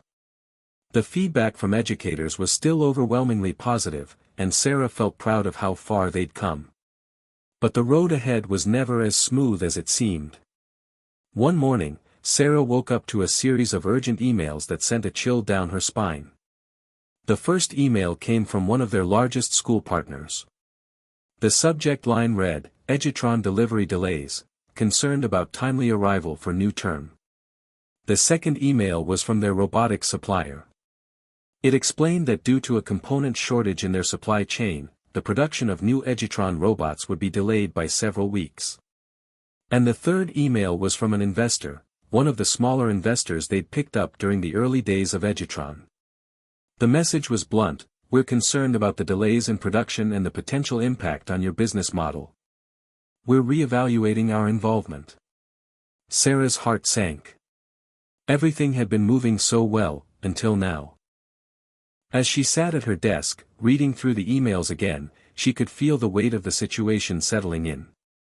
Delays in production meant they wouldn't meet the delivery schedules they had promised to schools. And without those deliveries, they risked damaging their reputation, losing the trust of their partners, and possibly even jeopardizing their funding. She called an emergency meeting with Jake, Noah, and Lily. Within minutes, the team gathered in the conference room, all visibly concerned. "What's going on?" Jake asked, his voice tense. Sarah quickly outlined the situation, showing them the emails and explaining the chain of events. The component shortage had caught them completely off guard. They had tried to build contingency plans for such situations, but nothing had prepared them for this level of disruption. "We need to figure this out, fast," Sarah said, pacing around the room. "If we can't fulfill our orders on time, we're going to lose our partnerships and possibly even our investors. We've worked too hard to let this fall apart." Noah frowned, looking at the production schedules on his laptop. "This could take weeks to resolve. We're already behind, and there's no quick fix. We might have to shift our timeline for some schools." Lily, who had been quietly observing, finally spoke up. "But we can't just sit here and hope it works itself out. We need to be proactive. What if we reach out to the schools and explain the situation? We need to show them that we're committed to delivering on our promises. If they understand the delays, they might be more lenient." Jake nodded. "That could help with the schools, but what about our investors? If they pull out, it'll be much harder to recover from this." Sarah paused. She could feel the pressure mounting. Her mind raced with possible solutions, but none of them felt like the perfect fix. For the first time in months, doubt crept in. She had always prided herself on staying positive, on overcoming challenges with optimism, but now, this was different. The stakes were higher. She turned to Noah. "What do you think about working with our partners to find alternative suppliers? Maybe we can avoid the bottleneck by getting parts from a different source. It's a risk, but it might be our only option." Noah was already pulling up a list of potential suppliers on his laptop. "It could work. It'll take some negotiation, but I think we can make it happen." As the meeting continued, Sarah realized that this setback, though daunting, wasn't the end. It was just another obstacle to overcome. They had faced challenges before, and each time, they had come out stronger. After the meeting, Sarah sat alone in her office, reflecting on what had just happened. This wasn't the first time they'd run into problems, and it certainly wouldn't be the last. The difference now was that the stakes were higher than ever. She thought about how they had built Edutron from the ground up, how much effort had gone into creating something that could make a difference in kids' lives. Could they really afford to let this slip through their fingers? The answer was clear, no. Determined, she picked up her phone and called Elon. The call went straight to voicemail, so she left a quick message. "Hey, Dad. I need your advice. We've hit a snag with the production of Edutron, and I'm really feeling the pressure. I'm worried about the future, and I need to figure out how to handle this. Call me when you can." A few hours later, Sarah received a message from Mia. It was brief, but it was exactly what Sarah needed to hear. "Mia, sometimes, setbacks are just the universe's way of making you rethink things. Don't let it get to you. You're stronger than this." Mia's words resonated with Sarah. It was true. Every challenge they'd faced had brought them closer to their mission, to their vision of helping kids learn in new and exciting ways. This was just another challenge, one they could overcome. By the end of the day, Sarah had a plan. She had reached out to all their school partners and explained the situation, offering them a detailed update on the delays and potential solutions. She had also contacted the alternative suppliers Noah had found, and they were already in talks about securing the necessary parts. Meanwhile, Jake had managed to talk to some of their investors, assuring them that the delay was a temporary setback, and the team was working around the clock to resolve the issues. It wasn't perfect, but it was a start. Sarah felt a sense of relief knowing that they were addressing the problem head-on. The following weeks were a blur of emails, phone calls, and sleepless nights. The team worked tirelessly to ensure that the production delays didn't derail their progress. Slowly, things began to fall into place.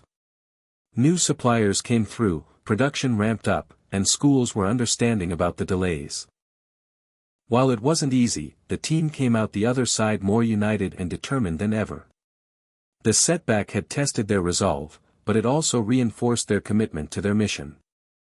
They realized that no matter what happened, no matter how many roadblocks they faced, they could always find a way to move forward. Sarah had always believed that the heart of Edutron lay in its impact on kids, its ability to bring new learning experiences to underprivileged communities.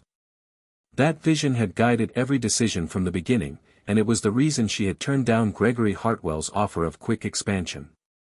But as Edutron continued to grow and gain recognition, Sarah and her team began to receive opportunities they hadn't anticipated. One morning, Sarah received an unexpected call that changed the course of the company. It was from Samantha Ellis, a senior executive at one of the largest tech companies in the world, Tech Forward Innovations. "Sarah, I've been following Edutron's progress, and I'm impressed with what you've accomplished so far," Samantha said, her voice confident.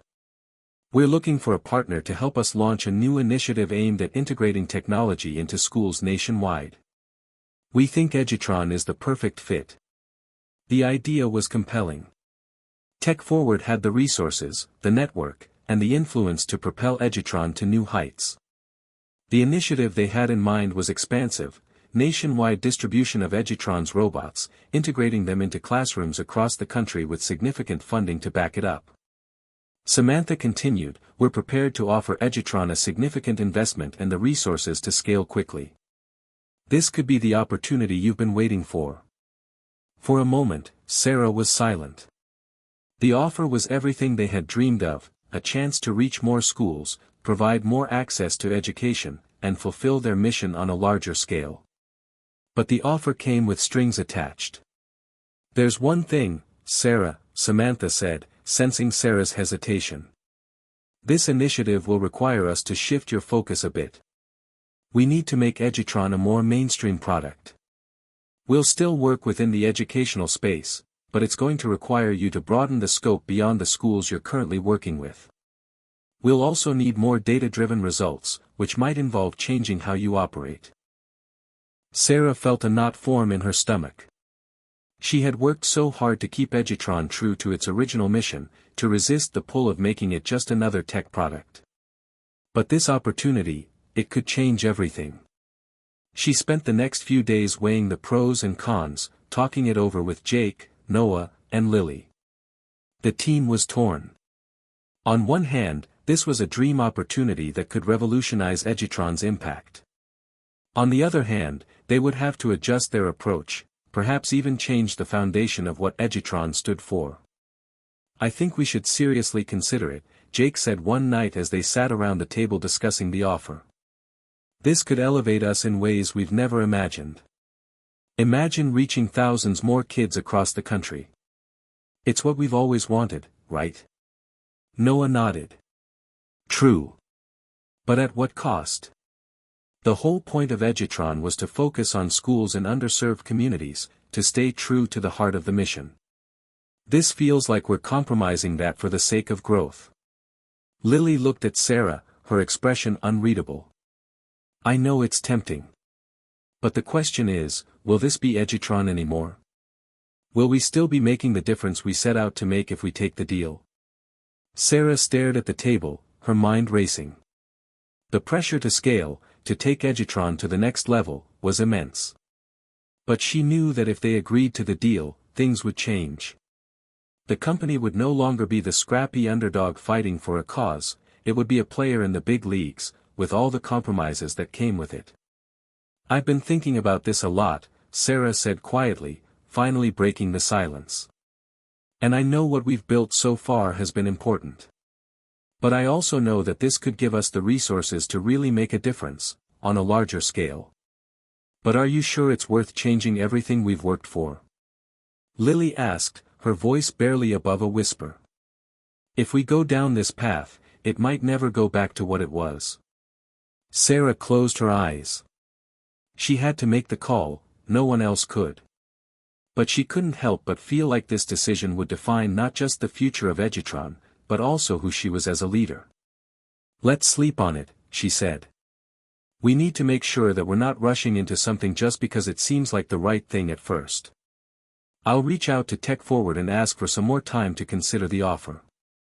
The following morning, Sarah called Samantha back. "I appreciate the offer, Samantha," she said, her voice steady. "But we need a bit more time to consider the implications. This is a big decision for us, and we want to make sure it's the right fit for Edutron." Samantha didn't seem to mind. "Take your time, Sarah. We're not going anywhere. Let us know when you're ready." After the call, Sarah gathered her team again, this time more certain that they needed to take a step back and reassess their values. "I know the offer is huge," she began. "But I'm not sure I'm ready to change everything we've worked for. We started this to give kids in underserved areas access to better learning. I'm afraid that if we sign on to this deal, we'll lose sight of that." Jake looked thoughtful. "I get it. But don't forget, the bigger we get, the more kids we can help. We could still do things our way, just on a larger scale." Noah added, "But we can't let the money or the size of the project cloud our vision. We need to stay focused on why we started Edutron." Lily smiled. "Whatever we decide, I trust we'll find a way to keep our mission intact. We always have." Sarah took a deep breath, grateful for her team's unwavering commitment. She knew what she had to do, Edutron had to stay true to its mission, no matter how big or tempting the opportunities became. "Let's turn down the offer," she said, her voice firm. "We'll continue growing, but we'll do it on our terms. We've come this far, and we won't compromise now." After Sarah made the final decision to turn down the opportunity with Tech Forward, it felt like a weight had been lifted off her shoulders. There was a certain relief in knowing that Edutron would stay true to its mission, focused on the kids and schools that needed it most. But that relief was short-lived. The consequences of that choice soon became evident. The first sign of trouble came in the form of an email from one of their early investors, Roger Grant. His email was blunt and to the point: "I've been keeping an eye on your refusal of the tech-forward deal. It's a bold move, Sarah, but I'm not sure it's the right one. As an investor, I'm looking for growth, and this doesn't seem like a growth strategy. We might need to reconsider our position." The email sat on Sarah's desk for hours, unanswered. She knew it wasn't just Roger. Other investors were likely feeling the same way. The offer from Tech Forward had been a massive opportunity for growth, and by turning it down, Sarah had effectively slowed down Edutron's path to financial independence. There was no denying it: growth was essential, and the refusal of the deal would mean they had to find another way to stay afloat and keep their momentum going. She met with Jake, Noah, and Lily that afternoon, trying to keep her worries in check. "I don't regret our decision," Sarah said, her voice steady, though the tension in the room was palpable. "But we need to acknowledge that we might be facing some financial turbulence ahead. We can't avoid the reality that the funding we hoped for isn't coming. And without that backing, it might be difficult to scale the way we need to." Jake, who had always been the optimist, was quick to respond. "I believe in what we're doing. We've managed this far with little outside funding, right? We just need to get creative. Maybe we can look for smaller investors, or even consider launching a fundraising campaign." Noah, on the other hand, wasn't as convinced. "Smaller investors are great, but they won't offer the same kind of leverage. And a fundraising campaign? That's a long shot, Sarah. We're talking about keeping the company afloat in the next few months." Lily spoke up, her voice calm but serious. "The biggest issue right now isn't money, it's focus. If we're going to make this work, we have to stay true to what we've always been. But we also need to find a way to survive financially without compromising that vision. There's no easy answer, but we have to work with what we've got." The meeting ended on a sobering note. No one had the perfect solution, but the team agreed they needed to find a way to make it through the next few months without veering off course. They would push forward, but they'd have to be strategic. They needed to find partners who believed in their vision, even if those partners couldn't offer the same level of resources as Tech Forward. The next few weeks were a blur of networking, meetings, and creative brainstorming. They reached out to local nonprofits, educational foundations, and even some smaller venture capital firms that shared their values.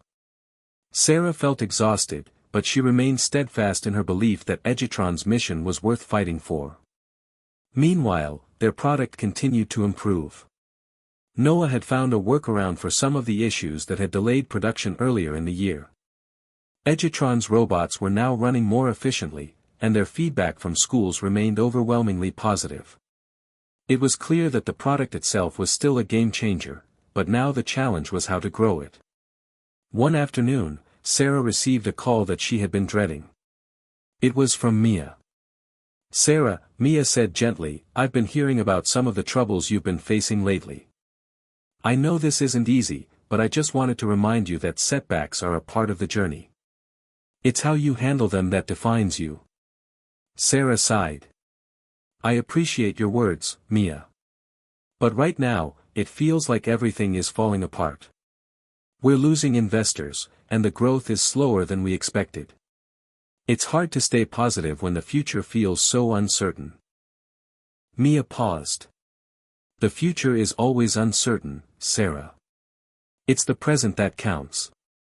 And right now, you're still doing something amazing. Don't forget that. You've built something that changes lives. No matter how difficult things get, you have the power to steer this in the right direction. You just need to keep going." Sarah took a deep breath, grateful for Mia's unshakable support. As she hung up, she thought about the countless obstacles they had already overcome. They were still standing, still moving forward. And though the road was rocky, she wasn't about to give up on Edutron now. With renewed determination, Sarah called an emergency meeting with the team the next day. They had a new idea. Instead of relying solely on investors, they would launch a subscription model for schools, giving them more control over their cash flow. Schools would be able to pay monthly for the use of Edutron's robots, which would help the company generate more predictable revenue. It was a pivot that could help them weather the financial storm. Noah and Lily worked quickly to implement the model, while Jake started reaching out to schools directly.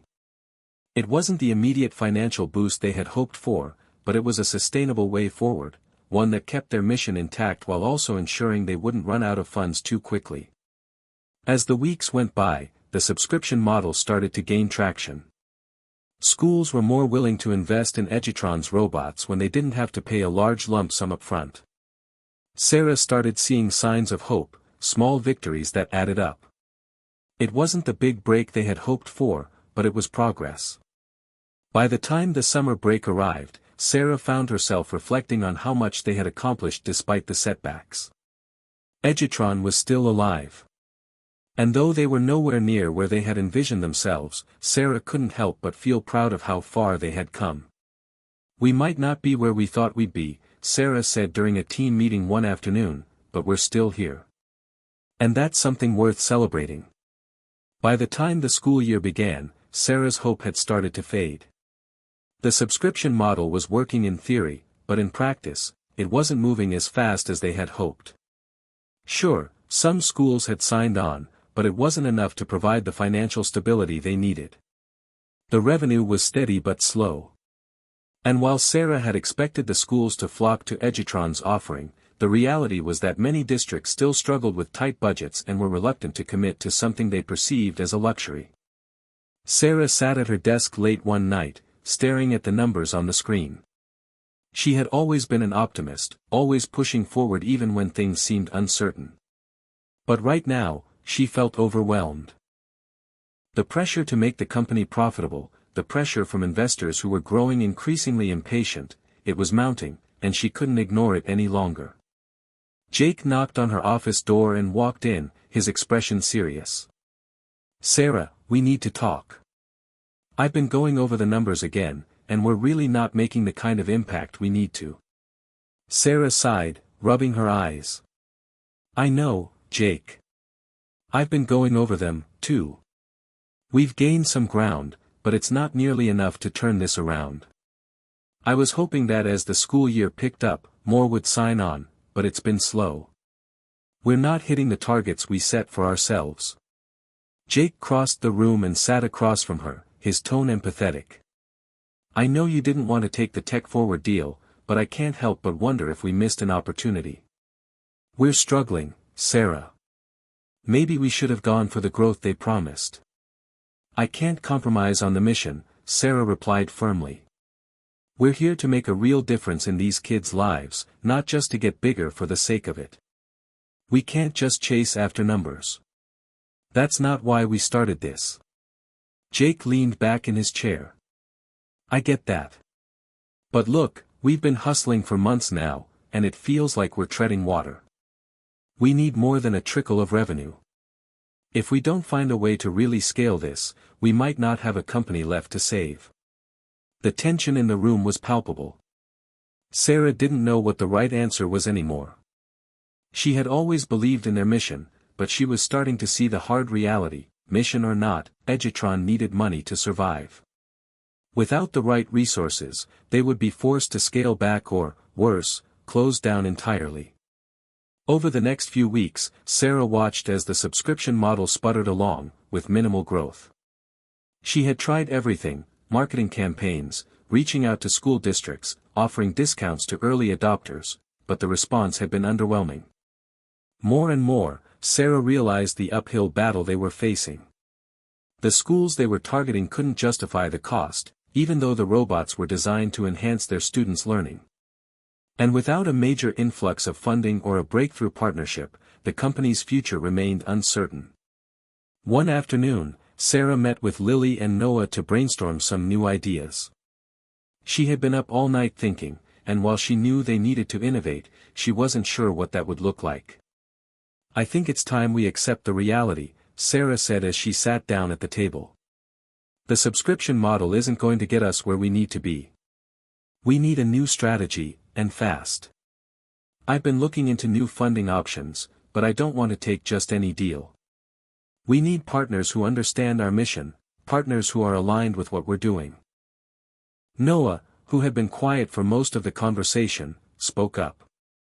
I think it's time we consider a pivot. We've been so focused on schools, but maybe there's another way to get the robots into more hands. We could look at expanding into private tutoring companies, or even working with online learning platforms. We might be able to reach more students through these channels, even if the schools themselves aren't ready. Lily nodded thoughtfully. That's an interesting idea. If we can position Edutron as a tool for personalized learning, we might be able to bypass some of the resistance from public schools and districts. Private tutors and online educators are always looking for ways to make their lessons more engaging. Sarah felt a spark of hope. It was a long shot, but it could be their way out. Let's start looking into it. We'll need to do some market research, but if we can make it work, we might have a chance to turn things around. It won't be easy, but we have no choice. They spent the next few weeks shifting their focus. While Sarah and the team continued to work on the subscription model, they also began meeting with private tutors, online education companies, and even parents who had shown interest in the robots. The responses were more promising, though still not overwhelming. They had more traction than they had with schools. Some of the tutors were excited about the idea of integrating robots into their teaching methods. Parents, too, were intrigued by the possibility of offering their children a unique learning experience at home. But just as things seemed to be looking up, a major setback hit. Edutron's main supplier, a company that provided key components for the robots, raised their prices significantly. The cost of production skyrocketed overnight, and the financial strain became unbearable. Sarah had to make some tough decisions. They couldn't afford to keep operating at a loss, and without the funding they needed, the company was in serious danger of running out of cash. We're going to have to make some hard choices, Sarah said one evening, speaking to the team in the conference room. We need to either secure some serious funding or restructure the company to keep things afloat. If we don't get the money we need, we might have to downsize or even sell. Jake looked at her, his face pale. How did we get here, Sarah? We were so close. I know, Sarah said, her voice steady but filled with uncertainty. But we're not giving up yet. We'll find a way. We always do. But deep down, Sarah knew this could be their biggest challenge yet. The days grew longer, the nights more restless, and the pressure on Sarah became almost unbearable. As the weeks passed, Edutron's situation became more dire. They had tried everything they could think of, pivoting to new markets, adjusting their business model, scrambling to find alternative suppliers, but nothing was working. The cost of production was spiraling, and the revenue just wasn't keeping pace. It felt like the walls were closing in, and Sarah was starting to wonder if they could really pull through. The stress was starting to affect more than just the company. Her relationships with the team had become strained. Lily and Noah were still dedicated, but even they were showing signs of burnout. Jake, who had always been Sarah's rock, had become more distant, his usual optimism replaced by a growing sense of hopelessness. He no longer spoke with the same passion when they discussed ideas for the future, and the once creative brainstorming sessions had turned into tense, quiet meetings. Sarah couldn't blame them. She could feel herself cracking under the pressure, too. Every decision felt like a weight too heavy to bear, and the constant worry about the future was starting to seep into her personal life. Her phone was a constant reminder of missed calls and urgent emails. Her inbox was flooded with messages from investors, partners, and suppliers, all wanting answers she didn't have. One night, after another late meeting with the team, Sarah walked back to her apartment feeling the weight of the world on her shoulders. She hadn't spoken to her mom in weeks, and she hadn't had a real conversation with Jake since they'd started facing these challenges head-on. The loneliness of it all settled in her chest like a heavy stone. When she stepped into her apartment, the silence felt deafening. She put her bag down and collapsed onto the couch, staring blankly at the wall. She needed a break, but she couldn't afford to take one. There was no room for weakness, no time for self-pity.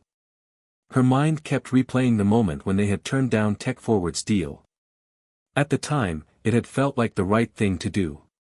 Now, with everything on the line, she couldn't help but wonder if they'd made the wrong choice. Her phone buzzed. It was a message from Jake, "We need to talk. Tomorrow." Her heart sank. It wasn't just business, it was personal, too. The tension between them had been growing ever since they had started this journey together, and the pressure was taking its toll. She hadn't been able to fix it, and now it felt like they were at a breaking point. The next day, Sarah arrived at the office early. She needed answers. She couldn't keep going like this, running on fumes, trying to hold everything together while watching it all fall apart. Jake was already there, waiting for her in the conference room. His face was tense, his eyes tired. "I don't know how much longer I can do this, Sarah," Jake said, his voice barely above a whisper. "I thought we could make it work, but I don't know if we can keep this going. I'm burnt out. The team's burnt out. We're all running on empty." Sarah felt a lump form in her throat. She had expected him to say something like this, but hearing it out loud hit her harder than she anticipated. "I know, Jake. I know. I'm so sorry.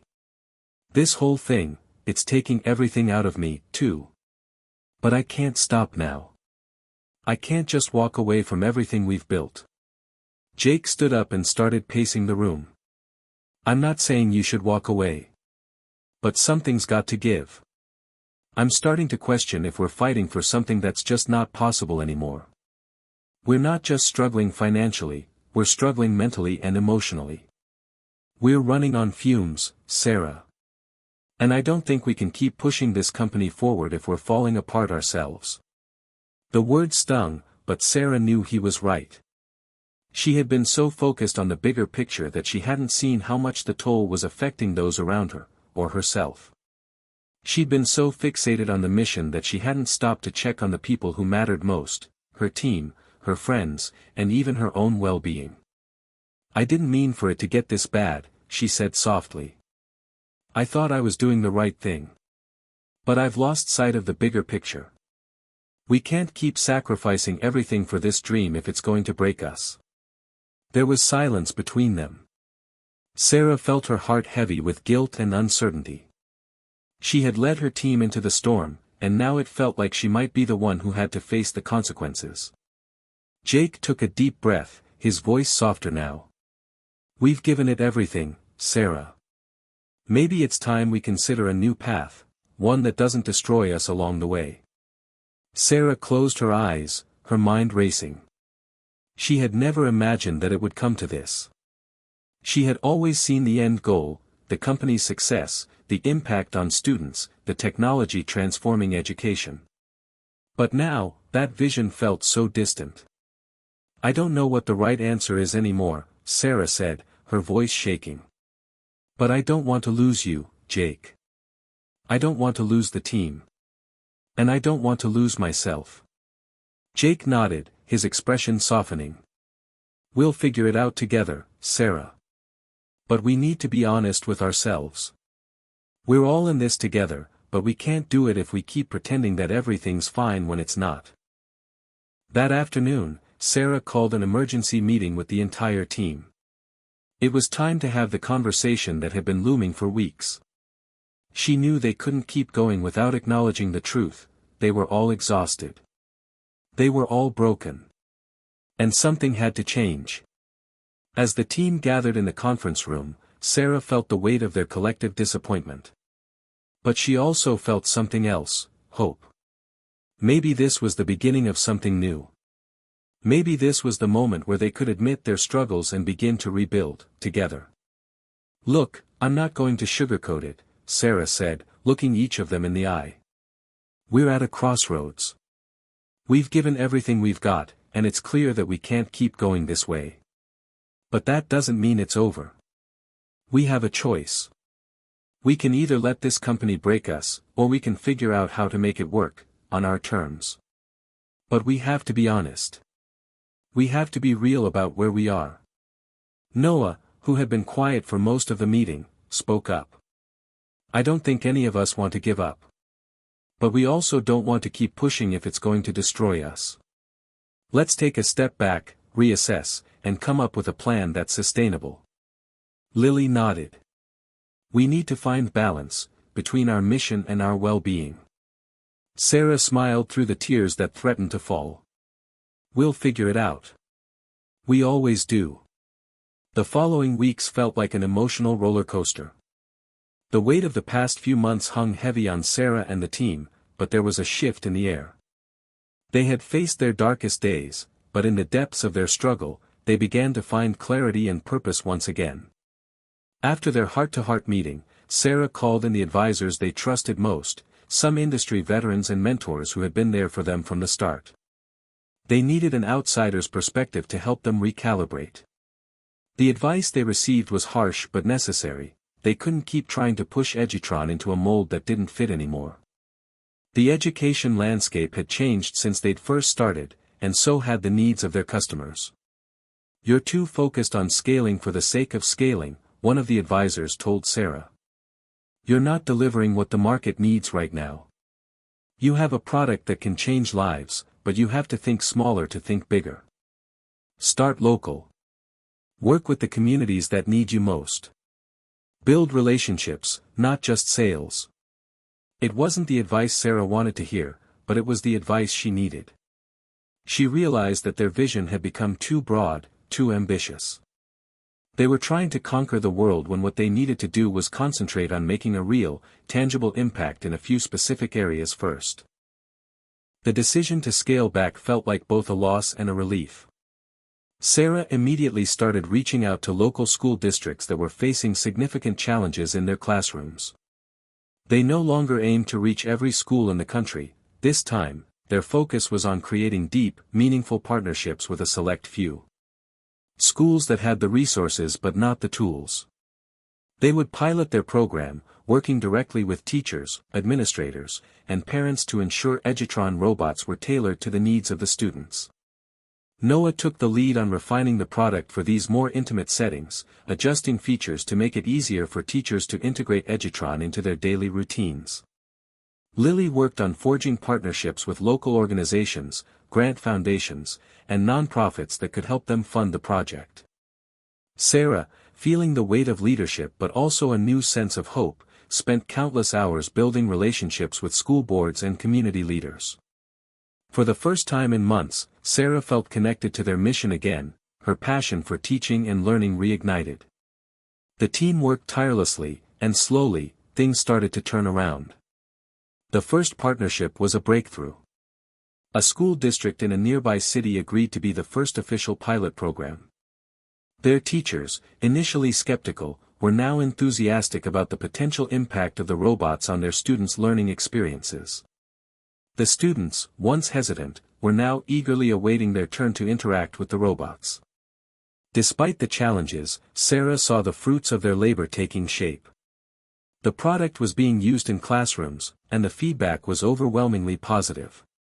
Teachers reported that students who struggled with traditional learning methods were now more engaged. They were excited to learn. Parents were seeing the transformation in their children, and the community began to rally behind Edutron's mission. At the same time, the team's bond grew stronger. They had faced adversity together and come out the other side not only more successful but more united. They had been through the fire and had emerged with a deeper understanding of their true purpose. It wasn't about building the biggest company, it was about making a real difference, one student at a time. As Edutron began to stabilize, Sarah found herself re-evaluating her personal life, too. The strain that had been placed on her relationships had taken its toll, but now that the company was on a more sustainable path, she had time to rebuild the connections that mattered most. She called her mom for the first time in weeks and had a long conversation. She made time to reconnect with Jake, who had been there through every step of the journey. He'd been her partner, not just in business but in life, and though the future of Edutron had been uncertain, their relationship didn't have to be. "You were right," Sarah told Jake one evening after a late meeting. "We were so focused on the mission, we lost sight of everything else. But we've found a way forward. And I'm not just talking about the company. I'm talking about us. Jake smiled, his eyes soft with understanding. I'm glad you're seeing that now. We've always had each other. We've got this. And for the first time in a long while, Sarah believed it. She wasn't sure what the future would bring, but she knew one thing: the journey had made her stronger. It had taught her what truly mattered, not just in business, but in life. She had learned the importance of balance, of taking a step back when needed, and of accepting that no road is ever straight. As the year came to a close, Edutron had not only survived, but it was thriving. The pilot programs were expanding, and the team was more united than ever. Investors who had once written them off were now taking a second look, and Sarah found herself standing in front of a room full of potential partners, speaking about the new direction they were taking with confidence. The message was clear: growth for the sake of growth was no longer their goal. They were building something that would last, a company with purpose, integrity, and a commitment to making education better for everyone. Sarah stepped out of the meeting, her heart pounding with excitement. She had fought for this moment, and she wasn't going to let it slip away. Hit subscribe and leave a comment with where you're watching from. What's one lesson you've learned from your struggles that helped you turn things around? Sometimes, the hardest roads lead to the most rewarding destinations. The story wasn't over, not by a long shot. But Sarah knew now that every challenge, every setback, and every sacrifice had been worth it. They had found their way, and with it, they had discovered something even more valuable than success: a sense of peace and purpose.